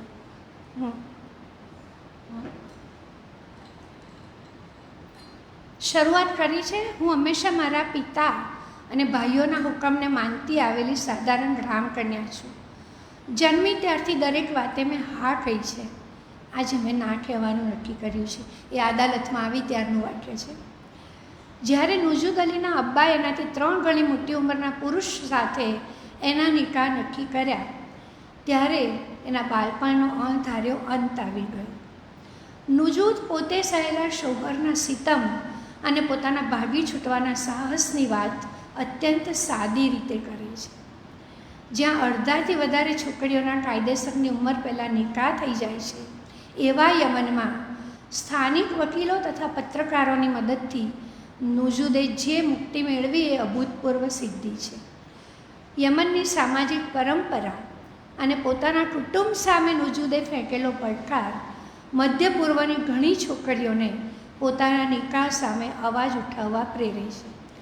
કરુણાંતિકા, હિંમત અને વિજયની આ કથા અવિસ્મરણીય છે.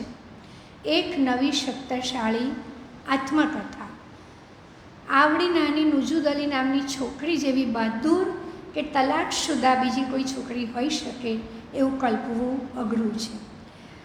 એસ્કેપ અને ટ્રાયમ્ફના સર્જક કેરોલિન જોસેફ એ કહે છે, આ પુસ્તકે મારો શ્વાસ અદ્ધર કરી દીધેલો, થોડીવાર હૃદય અટકી પડેલું, પણ માનવ ચેતનાની અદ્ભુત શક્તિના દર્શનથી એ ફરી ધડકી ઉઠ્યું. વસ્તુની જેમ જેનો સોદો કરી દેવાયો છે, એવી નુજુદ અને એના જેવી બીજી છોકરીઓની વાત સાંભળવી જ પડે. આ મહત્ત્વના પુસ્તકે એમને અવાજ આપ્યો છે. એ હતી યમનની પહેલી બાલિકા વધુ અને વિશ્વની સૌથી નાની તલાકશુદા સ્ત્રી. વિશ્વની 10 વર્ષે કોઈએ ક્યારેય તલાક લીધા નથી. મેં જોયેલી મહાન સ્ત્રીઓમાંની એક કહીને હિલેરી ક્લિન્ટને એને નવાજેલી. એને 2008માં ગ્લેમરનો વર્ષની ઉત્તમ સ્ત્રીનો પુરસ્કાર મળેલો. હવે આ પુસ્તકની આપણને એમ થાય કે નુજુદની પોતાની લાઈફ તો આવી રીતે થઈ, એને કાઢી મૂકી, નિકાહ કરવા પડ્યા, એ બધું એની કોઈ અસર થઈ ખરી? એણે આ બધું કર્યું એનું. એના પછી યમનમાં જ 2 છોકરીઓ હતી, એક 10 વર્ષની, એક 12 વર્ષની. એમના નામ પણ છે. એ બંનેના પણ એના અબ્બાએ આવી રીતે નિકાહ કરી લીધેલા, અને એ બંને પણ તલાક મેળવવા માટે અદાલતમાં ગઈ નુજુદની વાત સાંભળીને. પછી સાઉદી અરેબિયાના એક 50 વર્ષના માણસ સાથે યમનની એક 10 વર્ષની છોકરીને પરણાવી હતી. એણે પણ તલાક માટે અરજી કરીને તલાક મેળવ્યા. પણ એ દેશની હાલત એવી તો છે જ, કહીશ હતી નહીં, આ છે જ, કે એક 9 વર્ષની છોકરીને એના અબ્બાએ 40sવાળા માણસ સાથે પરણાવી. લગ્નના 2 દિવસ પછી એ છોકરી મરી ગઈ. મરી ગઈ એટલે જાણે પોતે તકલાદી માલ આપ્યો હોય અને બદલી આપવો હોય એમ એના અબ્બાએ કીધું કે હવે હું મારી 7 વર્ષની છોકરી એના બદલામાં તમે આપીશ. આ મેં વાંચેલું છે, આટલી બધી વાર પુસ્તક વાંચ્યું છે, તો અત્યારે બોલતા મારા આમ રૂવાડા ઊભા થઈ જાય છે. કે પોતે એને ગિલ્ટ ફીલ થતું હતું કે મારી છોકરી મરી ગઈ અને કામની ના રહી. આ પરિસ્થિતિ આપણે ઇન્ડિયામાં પણ હતો બાળ વિવાહનો રિવાજ, કે આપણે સાંભળીએ કે દાદી કે નાની કે એમના પણ આપણામાં શું કહેવાય આણું કરતાં યોગ્ય ઉંમરે લગ્ન થઈ જતા, પણ છોકરીને સાસરે નહોતા મોકલતા. એ આણું કરવાનું અમુક વખત પછી એની યોગ્ય ઉંમરે આવે. આ થયું પછી યમનમાં પણ એક ઉંમર તો નક્કી થઈ કે આ ઉંમર પહેલાં છોકરીની શાદી નહીં કરવાની. આવા ઉપરા ઉપરી તલાકના કેસ થવા માંડ્યા એટલે. પણ એનો અમલ કેટલો થાય છે એ હજી કોઈને ખબર નથી, કે કોઈ આવી રીતે બહાર આવે તો જ ખબર પડે. અને ઇન્ડિયાની બીજી એક વાત કહેવી તો મને ગમશે. 1884માં રૂકમાબાઈ નામે એક બાળકી, એના લગ્ન થયા હતા. પણ એણે કીધું મોટી થઈને કે આ લગ્ન માટે મારી મંજૂરી લેવામાં નહોતી આવી. એણે છૂટાછેડા માટે અરજી કરી, અને એ વખતે તો અંગ્રેજ સલ્તનત હતી, એટલે તો આમ તો અંગ્રેજ સલ્તનત સામે પડકાર હતો, કારણ કે કોર્ટ એ લોકોની જ હતી. પણ એણે છૂટાછેડા લીધા. રૂકમાબાઈ વિલાયત ગઈ, ડૉક્ટર થઈ, ઇન્ડિયા આવીને 30 વર્ષ એણે પ્રેક્ટિસ કરી. અને એનું કારણ એ કે એને ફેમિલીનો સપોર્ટ હતો. પછી બીજી એક દાસી કુલમણી 10 વર્ષની હતી. એને 35 વર્ષના હરિમોહન સાથે પરણાવી હતી. મા વિધવા હતી, ગરીબી બહુ હતી એટલે પરણાવી હતી. પણ માએ શરત કરી હતી કે મોટી નહીં થાય ત્યાં સુધી હું એને મોકલીશ નહીં. પણ એક દિવસ હરિમોહન એમને ઘેર આવ્યો સાસરે, અને પોતાના પતિ તરીકેના અધિકાર ભોગવીને ગયો. એટલે અને એ છોકરી મરી ગઈ એનાથી. અને પછી માએ જ જમાઈ સામે કેસ કર્યો હતો અને એ જીતી ગઈ હતી. એટલે આવું નથી થતું એવું નથી. આમ તો કહે છે કે આ કેસ પછી ઘણા બધા, એટલે આપણે કોઈ નામ ધર્મનું દઈને કહેવું ના જોઈએ, પણ ઘણા બધા જ્યાં આવા છે બાળ લગ્નોના રિવાજ, કે આપણે કહીએ કે અરેબિક કન્ટ્રીઝ કે બીજા મુસ્લિમ કન્ટ્રીઝ, ત્યાં બધી ચર્ચા તો બહુ જ થઈ આ વાતની. પણ એનું એક કારણ કે પુષ્કળ ગરીબી છે, અને બીજું છોકરીઓની સેફટી નથી. આ ફાધરને નુજૂદના, એટલે આપણે એની જસ્ટિફાઈ જે કર્યું એને નથી.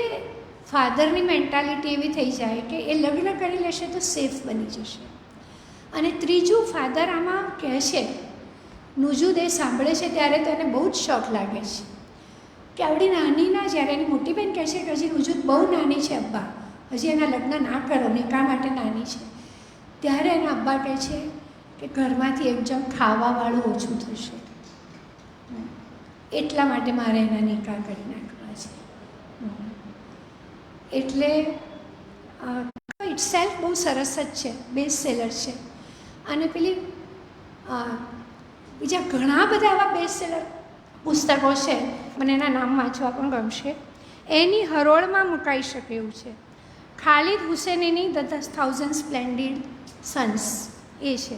પછી વારિસ ડેરી અને કેથલિન મિલરની ડેઝર્ટ ફ્લાવર, જીન સેસા એવા નહીં લાગે, ખૂબ સરળ, અને એટલે કદાચ એ વધારે સ્પર્શે છે. એટલે પુસ્તક ઇટસેલ્ફ સરસ છે. અને બીજું, મને કદાચ એ વધારે એટલે સ્પર્શ્યું કે હું પોતે 30 વર્ષ મસ્કતમાં રહી છું, અરેબિક કન્ટ્રીમાં. એટલે ત્યાં મેં જોયા છે અને સાંભળ્યા છે અમુક દ્રશ્યો, કારણ કે 30 વર્ષ બહુ લાંબો સમય છે.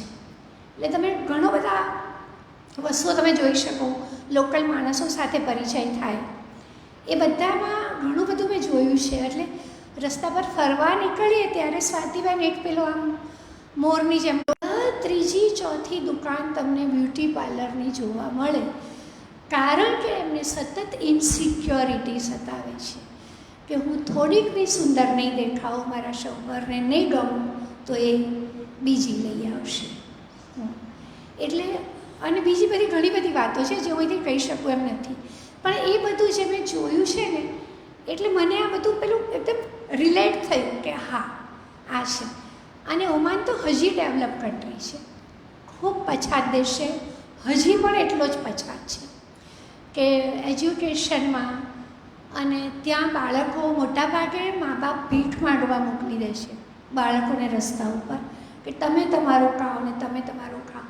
એની સાથે ઝઘડો કર્યો હતો એટલે ઘેરથી ભાગી ગયો હતો. એટલે ફાધર્સ ડે અને આવા ફાધર બધું કંઈ મગજમાં ઉતરતું નથી આપણને કે આવા પપ્પાઓ પણ હોય, આવા પપ્પાઓ પણ હોય. પણ હવે પરિસ્થિતિ કે દરેક માણસ તમે કોઈને ક્યારે કમ્પેર કરી જ ન શકો, કારણ કે એક જ વ્યક્તિ જુદી જુદી પરિસ્થિતિમાં જુદા જુદા માણસો સાથે જુદી જુદી હોય છે. તો પછી સાવ અલગ વ્યક્તિઓ તો અલગ હોય જ. એટલે આ વાંચીને મને છેલ્લે રોબર્ટ ફ્રોસ્ટનું કાવ્ય યાદ આવ્યું હતું. પ્રયત્ન એક ચિનગારી તો થઈ છે, ક્યારેક તો આગ લાગશે, ક્યારેક તો એ ફેલાશે. એટલે પેલું miles to go before I sleep એ યાદ આવે. પણ પાછું મને એમ પણ થાય કે we have not to sleep, we have just to walk and walk and walk. We have miles to go before all this, કે માણસો માનવો બને ત્યાં સુધી આપણે ચાલતા રહેવાનું છે. Thank you so much.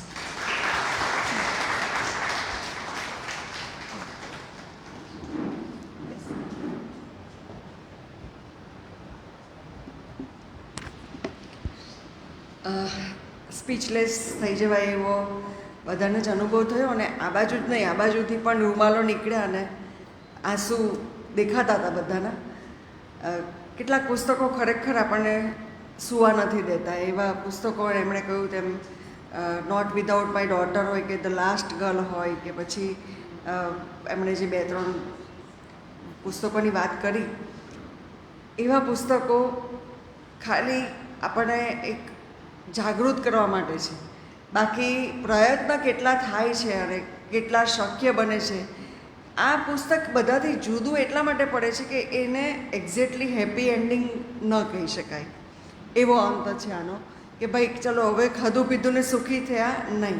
15-16 વર્ષે ફરી પાછું એણે પરણીને બાળકો, અને 28 વર્ષે આપણા બાળકો તો હજી કરિયર બનાવતા હોય. ગુજરાત એટલું નસીબદાર છે. અને આ બાળકી હજી સપના જુએ છે કે ક્યારેક પાછી હું ભણવા જઈ શકું તો વકીલ બનીશ. એટલે એ એક અધૂરો અંત છે. અને આપણે એવી આશા રાખીએ કે જો એનું સપનું સાચું પડે અને વિથ હેપી એન્ડિંગ પાછું આ પુસ્તક એ લખી શકે, એટલી જ આપણે આશા રાખી શકીએ. બાકી યુદ્ધ હોય કે ગુલામી હોય કે પછી એજ્યુકેશનનો અભાવ હોય, કશું પણ હોય, પ્રશ્ન હંમેશા સ્ત્રીઓને જ આવતા હોય છે. એનું પાછળ ક્યાંક મનની ભૂખ કે મનની સંવેદના ઉપર શારીરિક ભૂખનો વિજય એ પુરુષોને જંગલી બનાવી દેતો હોય છે. અને આપણે એ બેસાડી જ નથી શકતા કે આપણે જે પિતાઓ જોયા છે એની સરખામણીમાં આવા બાપ પણ હોઈ શકે જે દીકરીને વેચી શકે. એ આપણી ઊંઘ ઉડાડવા માટે, આજની ઊંઘ ઉડાડવા માટે પૂરતું છે. અને જો ઊંઘ ઉડી હોય તો આપણે આના ઉપર કંઈક લખવું જોઈએ નક્કર. પણ આપણે એટલું પણ નથી લખી શકતા ફેસબુક પર કે વી ડોન્ટ વોન્ટ વોર. તો આ તો બહુ દૂરની વાત છે. પ્રશ્નોત્તરી અને પૂરક ચર્ચા આવકાર્ય છે. આપ સૌને આપણી પાસે 10 મિનિટ છે. શરૂ કરીએ પહેલાં ગિરિમાબેન આવતીકાલના વેકેશન વાંચન ઉત્સવના સમાપન કાર્યક્રમ માટે ખાસ મુખ્ય મહેમાન તરીકે આપણી સાથે આવ્યા છે, જે આવતીકાલે સવારે છે 10 વાગે. આપણે જરૂર પધારજો. બાળકો માટે એ લોકો ખૂબ બધું શીખ્યા છે. અને સમાજે તંદુરસ્ત સમાજ નહીં કે આવી ઘટનાઓ ન બને એ માટે માત્ર દીકરીઓ નહીં, દીકરાઓને પણ જે શીખવવું પડે એ ઘણું બધું શીખ્યા છે. એ આપ એના સાક્ષી બનવા, એને પ્રોત્સાહિત કરવા આવતીકાલે સવારે જરૂરથી આવજો 10 વાગે. 28મી તારીખે બાળ અને યુવા વક્તાઓનો સન્માન સમારંભ છે આ જ જગ્યાએ. એના કાર્ડ આપને પહોંચશે જ. એમાં પણ આપ જરૂરથી સાક્ષી બનો. અને ગિરિમાબેન, આવતા શનિવારે સર્વજન વાર્તાલાપમાં અમારી વચ્ચે ઉપસ્થિત છે ડૉક્ટર અજીતભાઈ સોની. એ આમ તો મેડિકલ પ્રેક્ટિસ કરે છે, પણ એમના જેવા ડૉક્ટર મારી જિંદગીમાં મેં જોયા નથી. કે એમના દવાખાનામાં વગર પૈસે, કદાચ ખિસ્સામાંથી પણ આપતા હશે, એમણે કોઈ વાર કહ્યું નથી, પણ વગર પૈસે આવેલા લોકો પણ આવા બુરખાવાળાઓ પણ બિલકુલ એટલી જ સ્વસ્થતાથી વાત કરી શકે એમની જોડે, અને એમની ફી આજે પણ 50 રૂપિયા. તો સલામ એમના મેડિકલ પ્રેક્ટિસ માટે એક તો પ્રણામ કરવા પડે, અને એમના હૃદયમાં જે સંવેદનાનું ઝરણું વહે છે એ ઝરણાની સાથે એમણે સંગીતને પણ સુકાવા નથી દીધું. તો એમનું પુસ્તક છે ઠુમરી અને એની સહેલીઓ. લેખક છે બટુક દિવાનજી અને સ્નેહલ મજુમદાર, અને સંગીત સુધા એમનું જ આ જ લેખકોનું પુસ્તક. એનો આધાર પણ એ લેશે, ગાયશે પણ. એટલે એક અદ્ભુત ત્રિવેણી સંગમ છે સંવેદના, સંગીત અને સ્વરનો. તો આપ સૌ જરૂરથી આપણા વડીલને પહોંચવા જરૂરથી સમયસર પધારશો. 6માં 5 આપની હાજરી આવશ્યક છે, અને આવતીકાલે તો આવવાનું જ છે. અને હવે થોડો મેં રસક્ષેપ કર્યો વચ્ચે, સંવેદના વચ્ચે, પણ બધા માટે જાણવું જરૂરી હતું. હવે આપની પ્રશ્નો અને પૂરક ચર્ચા માટે આપને આવકારું છું.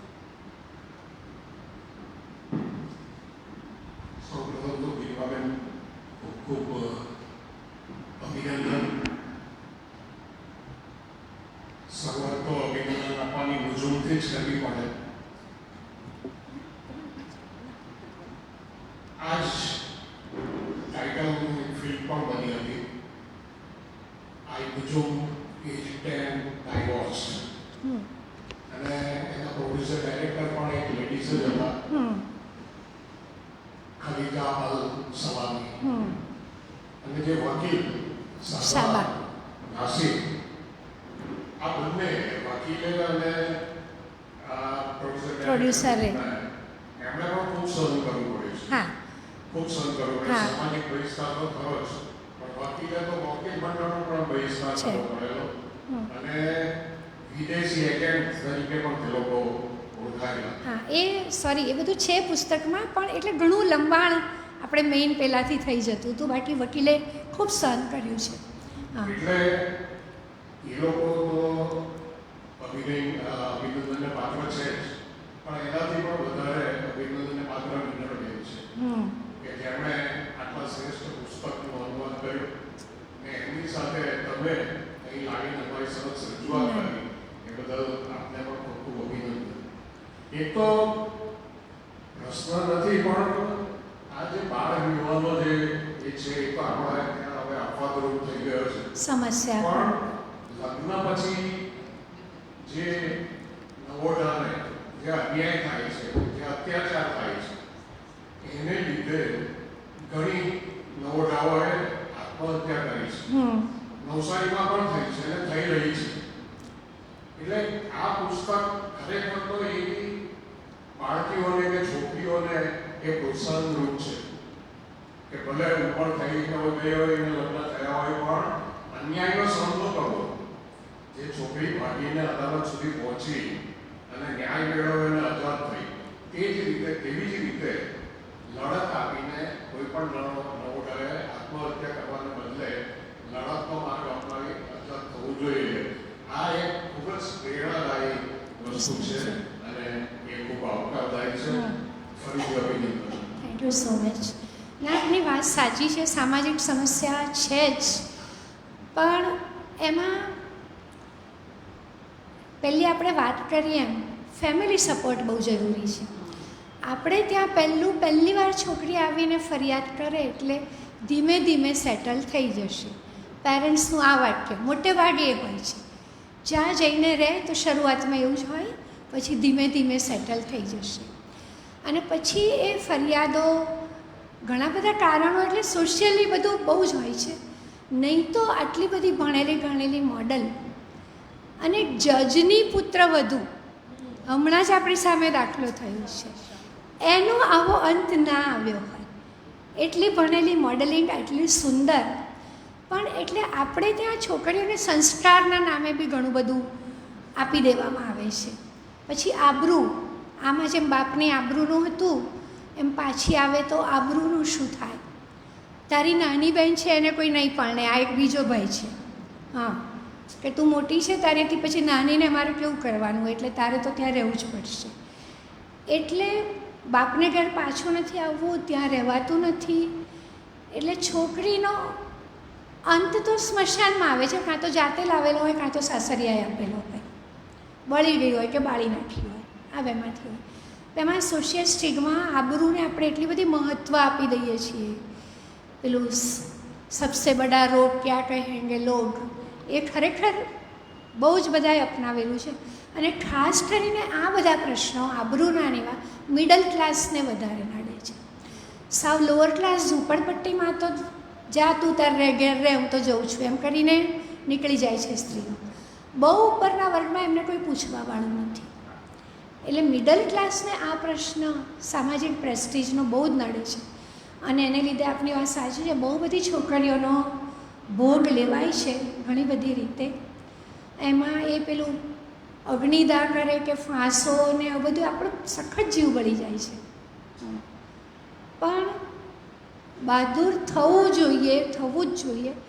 તો એમાં સૌથી પહેલી ટ્રેનિંગ મા બાપે આપવી પડશે કે આબરૂડી તેલ પીવાતું આવ ઘેર પાછી. એ વસ્તુ કહેતા થશે ને મા બાપ, ત્યારે આ વસ્તુ ઓછી થશે. નથી ફાવતું, હેરાન કરે છે તો આવી જા. જેન્યુઇન છે એ પણ જુઓ, કારણ કે અત્યારના સમાજમાં એ પણ થઈ રહ્યું છે.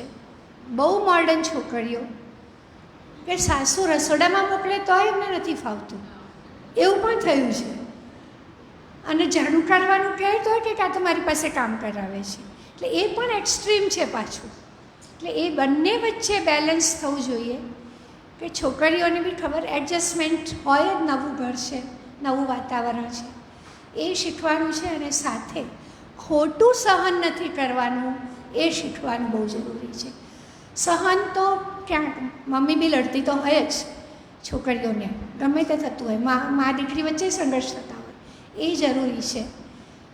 પણ ખોટું સહન નહીં કરવું એ છોકરી અને મા બાપે બધાએ યાદ રાખવા જેવું છે.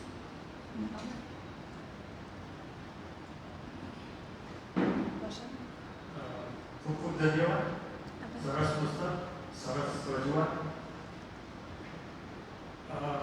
નોર્મલી જ્યારે કોઈ પુસ્તક વિશે વાંચતો ત્યારે એની કથાની અંદર જે સામાજિક પરિસ્થિતિઓ હોય છે, જે તે દેશની કે જે સ્થળની, એ હું એની પર વિચાર કરતો હોઉં છું.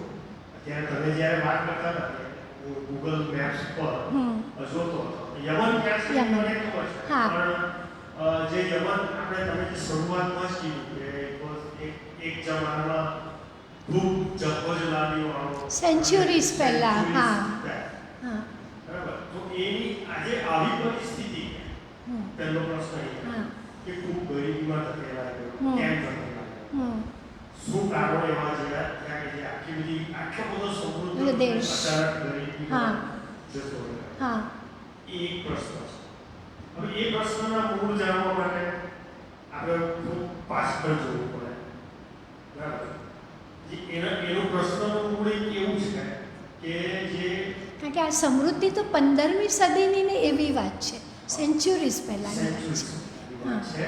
હવે કીધું કે એ જમાનામાં મરી મસાલાઓ માટેનો પ્રદેશ કહેવાતો, મરી મસાલા બધા ભારતથી જતા એ પણ ખબર હતી. વાણવટા માટે શિપ્સ ત્યાંથી પસાર થતા. ત્યાં જ યમનની નજીક જ એક સોકોત્રા નામનો ટાપુ આવેલો છે, બરાબર. એને આપણે આપણા ગુજરાતના જે વહાણ લઈને જતા એને સિકોતર માતા કરીને બોલાવતા. એનું બીજું નામ છે વહાણવટી માતા. હજી પણ છે આપણે ત્યાં વાણવટી માતા, બરાબર. તો એ બધું જે આપણો સામાન બધો યમનમાં જતો હતો, યમનથી પછી યુરોપમાં જતો હતો. તો એના મૂળ તો અમને મળે છે ઇસ્તંબુલમાં, કોન્સ્ટન્ટિનોપલમાં. એ જે રસ્તો રૂંધાયો તેના લીધે ભારત સહિત ઘણા 50થી વધારે દેશોને ગુલામીમાં ધકેલાયા અને સાથે સાથે આવી ગરીબી પણ ચાલતી. એક જમાનામાં જ્યારે આપણું 33% કોન્ટ્રીબ્યુશન હતું વર્લ્ડની ઇકોનોમીની અંદર, જ્યારે અંગ્રેજો ગયા ત્યારે 0.30% થઈ ગયું હતું. એટલે આ એક મને થોડું એડ કરવાનું મન થયું. ના, બહુ સરસ. અને આપણે તો અંગ્રેજો, થોડો વખત ફ્રેન્ચ કે પોર્ટુગીઝો આવેલા, યમન ઉપર તો બહુ બધા દેશો રાજ કરી રહ્યા છે, ખૂબ બધા. એટલે એ 60 મારી પણ હતી, એટલે બધાએ જ લૂંટ્યા છે. આજની તારીખે પણ લગભગ એની ઉપર 4 થી 5 મલ્ટિપલ દેશોમાં ઇન્ફ્લુઅન્સીસ છે. સાઉદી અરેબિયા છે, આરબ અમીરાત છે, યુએઈ છે, પછી આ બધું સામેથી પાકિસ્તાન તો નહીં કહેવાય, પણ ઈરાન છે, અને એ ઓમાનનું એકદમ નેબરિંગ કન્ટ્રી થાય, નીચે જ આવે. હા, એકદમ નીચે જ આવે. એ બધી ઘણી બધી વસ્તુઓ ત્યાં એક સમયે જે વેપારનો જે સ્ટ્રેટેજિક દેશ હતો એ આજે વર્લ્ડ જીઓપોલિટિક્સનો પોઈન્ટ બની ગયો છે. એટલે કદાચ આ અલગ અલગ તમને જોવા મળશે. આમ તો એવો દેશ કે એની પર કોઈ ધ્યાન પણ ન આપે વિકસિત દેશો ઉપર. આવી ઘટના બની એટલે એણે ધ્યાન ખેંચ્યું કે હા, યમનમાં આવું કંઈક થયું છે. બાકી આ દેશ ઉપર કોઈ ધ્યાન પણ ના આવે, એટલે એટલું બધું નિગ્લેક્ટેડ કન્ટ્રી. સુંદર રજૂઆત થઈ.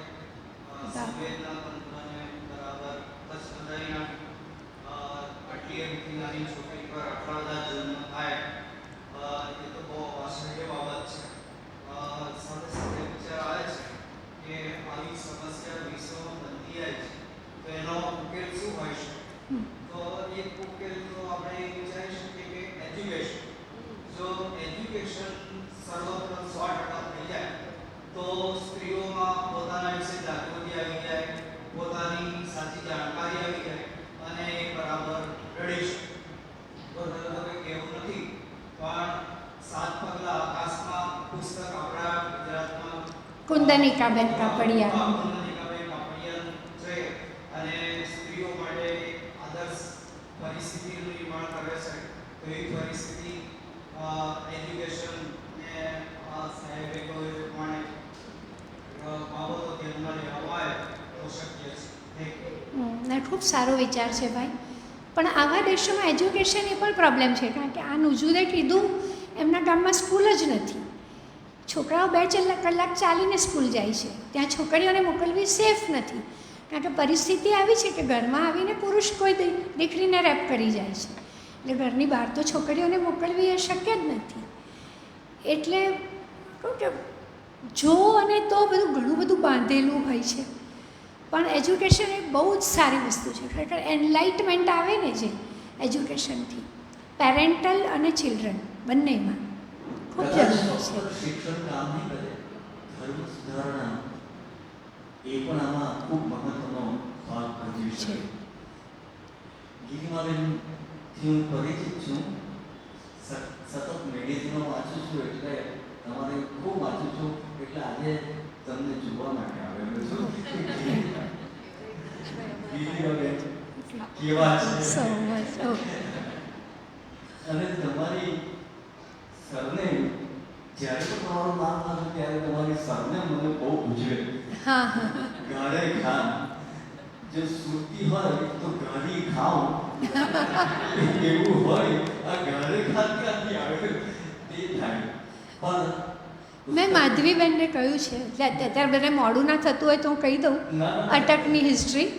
હા, અમે લોકો બાય કાસ્ટ નાગર છીએ અને નાગરો મોસ્ટલી પહેલાં રાજાઓના દિવાન તરીકે કામ કરતા હતા રાજાઓને ત્યાં. એવી રીતે અમારા કોઈ ફોરફાધર પૂર્વજ એક મુસ્લિમ બાદશાહને ત્યાં દિવાન હતા અને એમણે કોઈ બહુ સારું કામ કર્યું એટલે બાદશાહે એમને આ ઇલકાબ આપ્યો હતો, ગારે ખાન. અને પછી જેમ મેં આમને બપોરે જ વાત કરી, જેમ સર ને નાઇટના પૂંછડા લાગી જતા હોય ટ્વિન આપે એટલે, એવી રીતે આ ગારે ખાન. અને ઇટ વોઝ સચ અ બિગ સ્ટેટસ કે બાદશાહ ઇલકાબ આપ્યો છે, એટલે એમ કહે કે લોકો જે એમને સામે મળે એ ગારે ખાન સાહેબ એવું કહીને બોલાવે. હા, કે જેમ સર જેફરી આર્ચર કહેવાય એવી રીતે ગારે ખાન સાહેબ. એટલે સમય જતાં મૂળ અટક જતી રહી અને સ્ટેટસ માટે થઈને ગારે ખાન અટક આવી ગઈ. હવે હું સાચું વાંચીશ. નુજુદની વાર્તા રસમસાલી જાય તેથી અત્યાર સુધી તલાક મુસ્લિમ પુરુષો દ્વારા અપાતા તલાકની જ વાત મુસ્લિમ સ્ત્રીએ તલાક લીધા હોય તો આ મને તો ફક્ત આ નવજુદ જ જણાય છે, બીજી કોઈ જણાય નથી. અને વિશ્વની સૌથી નાની તલાકશુદા સ્ત્રી છે. હા, સૌથી નાની તલાકશુદા. એટલે જો ધર્મ સુધારણા વગર કદાચ આ ન આવી શકે. હું પૂછવાનું હતું કે આના ઉપર પિક્ચર થયું કે નહીં. અંગ્રેજીમાં થયું છે પણ હિન્દીમાં થવું જોઈએ. નવજુદની વાત ગુજરાતીમાં નથી આવી, પણ ભારતમાં પણ જે રીતે એનો પ્રચાર પ્રસાર થવો જોઈએ એ નથી થયો. કમ ભાગ્ય નથી થયો. આમ તો વિશ્વની 16 ભાષાઓમાં, ઓરિજિનલ ફ્રેન્ચમાં લખાયું છે અને પછી હિન્દીમાં પણ છે, પણ 16 ભાષામાં આનો અનુવાદ થયો છે. પણ ગુજરાતીમાં મિનળબેન લઈ આવ્યા. પણ એનો જે પ્રચાર પ્રસાર થવો જોઈએ, હા, ઇલેક્ટ્રોનિક મીડિયા દ્વારા હા, કે પ્રિન્ટ મીડિયા દ્વારા હા. કે આનું એક થયું છે હા. જે બીજી બધી ઘણી બધી વાતોમાં બનતું હોય છે એ નથી થયું. એ એક અનનક્કી અથવા તો એક શું કહેવાય કે ખરાબ વસ્તુ છે જે સમાજને જાગૃત કરવા માટે આ વાત ખૂબ પ્રસંગી જોઈએ તે નથી થયું. સાચી વાત છે. મેં સર આની પહેલાં બીજા 3 પુસ્તકના નામ આપ્યા હતા અલ્ટરનેટ. કે મને એક અમેરિકન ડર્ટ પુસ્તક બહુ ગમે, જે માઇગ્રેશન્સ થાય છે અમેરિકામાં, એમાં કેટલી મુશ્કેલી પડતી હોય છે, જે ઇલીગલી જાય છે, એનું પુસ્તક છે અમેરિકન ડર્ટ. પછી મેં એમને બીજું આપ્યું હતું ઇઝ પેરિસ બર્નિંગ. એ પેલું ડોમિનિક લિપિયરનું, એણે જેણે ફ્રીડમ ઓફ મિડનાઇટ લખી એ લોકોએ જ લખી છે. કે હિટલર છોડી દેવાનો હતો ફ્રાન્સ, એ પહેલાં એણે ત્યાં જનરલને કહ્યું હતું કે હવે તું પેરિસ બાળીને આવજે, આ નગરી ના જોઈએ. અને પેલા રશિયન ટ્રુપ્સ આવ્યા અને વર્લ્ડ વોરમાં એ હારતો હતો, પણ એ જનરલે કેવી રીતે પેરિસને બચાવ્યું હિટલરની અગેન્સ્ટ જઈને, એની એ બુક છે એ પણ મને બહુ ગમે છે. એટલે મેં એનું નામ પણ એમને આપ્યું હતું. ત્રીજી એક બુક મેં હમણાં તાજેતરમાં વાંચી હતી, ટ્રસ્ટ યોર આઈઝ, એટલે ટેકનોલોજીની આખી બુક છે, એ પણ ખૂબ ઇન્ટરેસ્ટિંગ હતી. મેં આ વાંચી પછી મને થયું કે આ વસ્તુ જવી જોઈએ. અને મેં એવું સાંભળ્યું હતું કે તમે દરેક ઓડિયન્સ પાસે અમુક વસ્તુઓ ન વાંચી શકો, પણ મને ખબર હતી કે this is a very mature audience, તમે વાંચી શકો. એટલે અમુક પેરેગ્રાફ મેં વાંચવાના પસંદ કર્યા કે આ હું કહીશ તો નહીં પહોંચે, એ નુજુદના શબ્દોથી જ પહોંચશે કે એને શું વીત્યું એની ઉપર. એક ફાતિમાની વાત મેં જાણીએ છીએ, નુજુદથી બિલકુલ વિરોધનો કેસ અમારી લાઇબ્રેરી સાથે સંકળાયેલો છે. કદાચ આ જ ઉંમરે એ અમારી લાઇબ્રેરીમાં આવતી થયેલી. ફાતિમા રંગરે છે, ખૂબ ગરીબ પરિવારની, 4-5 બાળકીઓ, અને એટલે આખી વાતમાં પડતો નથી. તે પણ આવી સાક્ષી લાઇબ્રેરીના માધ્યમથી, એટલે લાઇબ્રેરીના પ્રોત્સાહનથી, દરેક રીતના પ્રોત્સાહનથી તે ખૂબ ભણી, ગ્રેજ્યુએટ સ્નાતક થઈને લંડન પણ ગઈ. અને અત્યારે આવીને કાલની લાઇબ્રેરીમાં આવીને ઘરે આવીને એટલે હું સતત નુજુદને ફાતિમા સાથે કમ્પેર કરતો હતો કે આ ભારતની નુજુદ અને પેલી યમનની નુજુદ, કેટલો બધો ફરક પડી ગયો. અને બીજી એક વાત તમે કીધું કે પાર્ટી આપણી આંખમાં આવી જાય તો મારી દીકરીને મારે કેમ કરવી મોટી, આ જમાનામાં એ ચોક્કસ ખૂબ ચિંતાનો વિષય છે ખરેખર. ના, આવું સુંદર પુસ્તક ગુજરાતીમાં લઈ આવવા માટે થેન્ક્સ ટુ મિનળબેન. આપણે મિનળબેન માટે તાલી પાડી. હાજી, પુસ્તકાલય ખૂબ ખૂબ આભાર. સ્વાતિબેન એમ કહ્યું ને કે આ પ્રકરણમાં આમ ખુશી નથી, પરંતુ એને હું જુદી રીતે જોઉં છું કે એ બાળકી આખરે ચિંગારી તો સળગાવીને ગઈ, એટલે સૌથી મહત્વની એ વાત છે. અને અમારી લાઇબ્રેરીનું ચેતનાનું કેન્દ્ર છે, આવી બાળકીઓ આવતી રહે, સમાન શીખતી રહે અને આવી યાતનામાંથી પસાર નહીં થાય, અને ફરી આવા કોઈ પુસ્તક માટે આપણે વિચાર નહીં કરવો પડે, એવી શુભભાવના સાથે આપનો ખૂબ ખૂબ આભાર. Thank you. અને હું ફરીથી એકવાર લાઇબ્રેરીનો, આપ સૌનો, માધવીબેનનો, સ્વાતિબેનનો મને બહુ જ ગમ્યું કે જે બધાએ સાંભળ્યું ખૂબ શાંતિથી, અને પછી આ જે ક્વેશ્ચન આન્સર મીન્સ દરેક જણનો રસ દેખાય છે. આ ભાઈએ અહીંયા ને અહીંયા ગૂગલ કરીને જોઈ લીધું, આમણે એડિશનલ માહિતી આપી. એટલે એટલું ઇન્ટરેસ્ટેડ ઓડિયન્સ છે. અને બોલતી વખતે હું પાછળ વાર્તાના જોતી હતી હાવભાવ જે છોકરી ઉપર થાય, એટલે લાગે કે પુસ્તક આપણે સારું ક્યારે વાંચીએ કે આપણે પુસ્તકમાંથી પસાર થઈએ એ સારું વાંચન કરતા હોય માનું કે પુસ્તક આપણામાંથી પસાર થાય ને એ સારું વાંચન છે. અને અહીંયા એવું લાગ્યું કે બધા એમાંથી પસાર થઈ રહ્યા છે. એટલે ખૂબ આનંદ આવ્યો મને અને થેન્ક યુ સો મચ, આવી સરસ જગ્યાએ બોલાવી મને.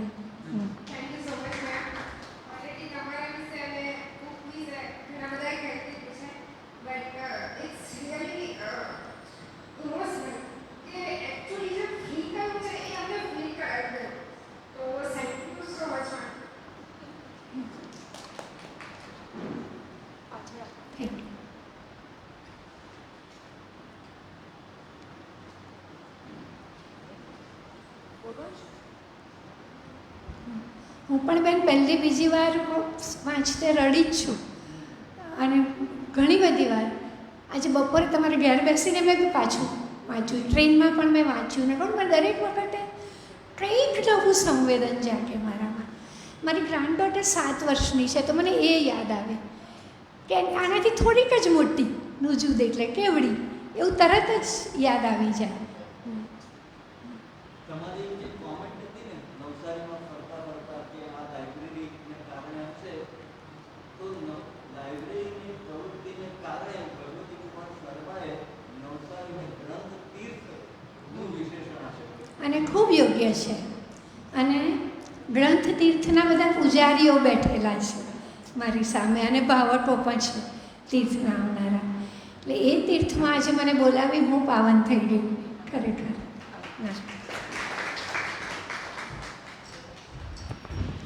હેપી એન્ડિંગ એટલા માટે નહીં કે એના પપ્પાએ તો પાછી બીજી 5-6 નુજુદ જન્માવા માટે શાદી કરી જ, અને એના પૈસા જે છે એ એને પડ્યા નહીં એટલા માટે.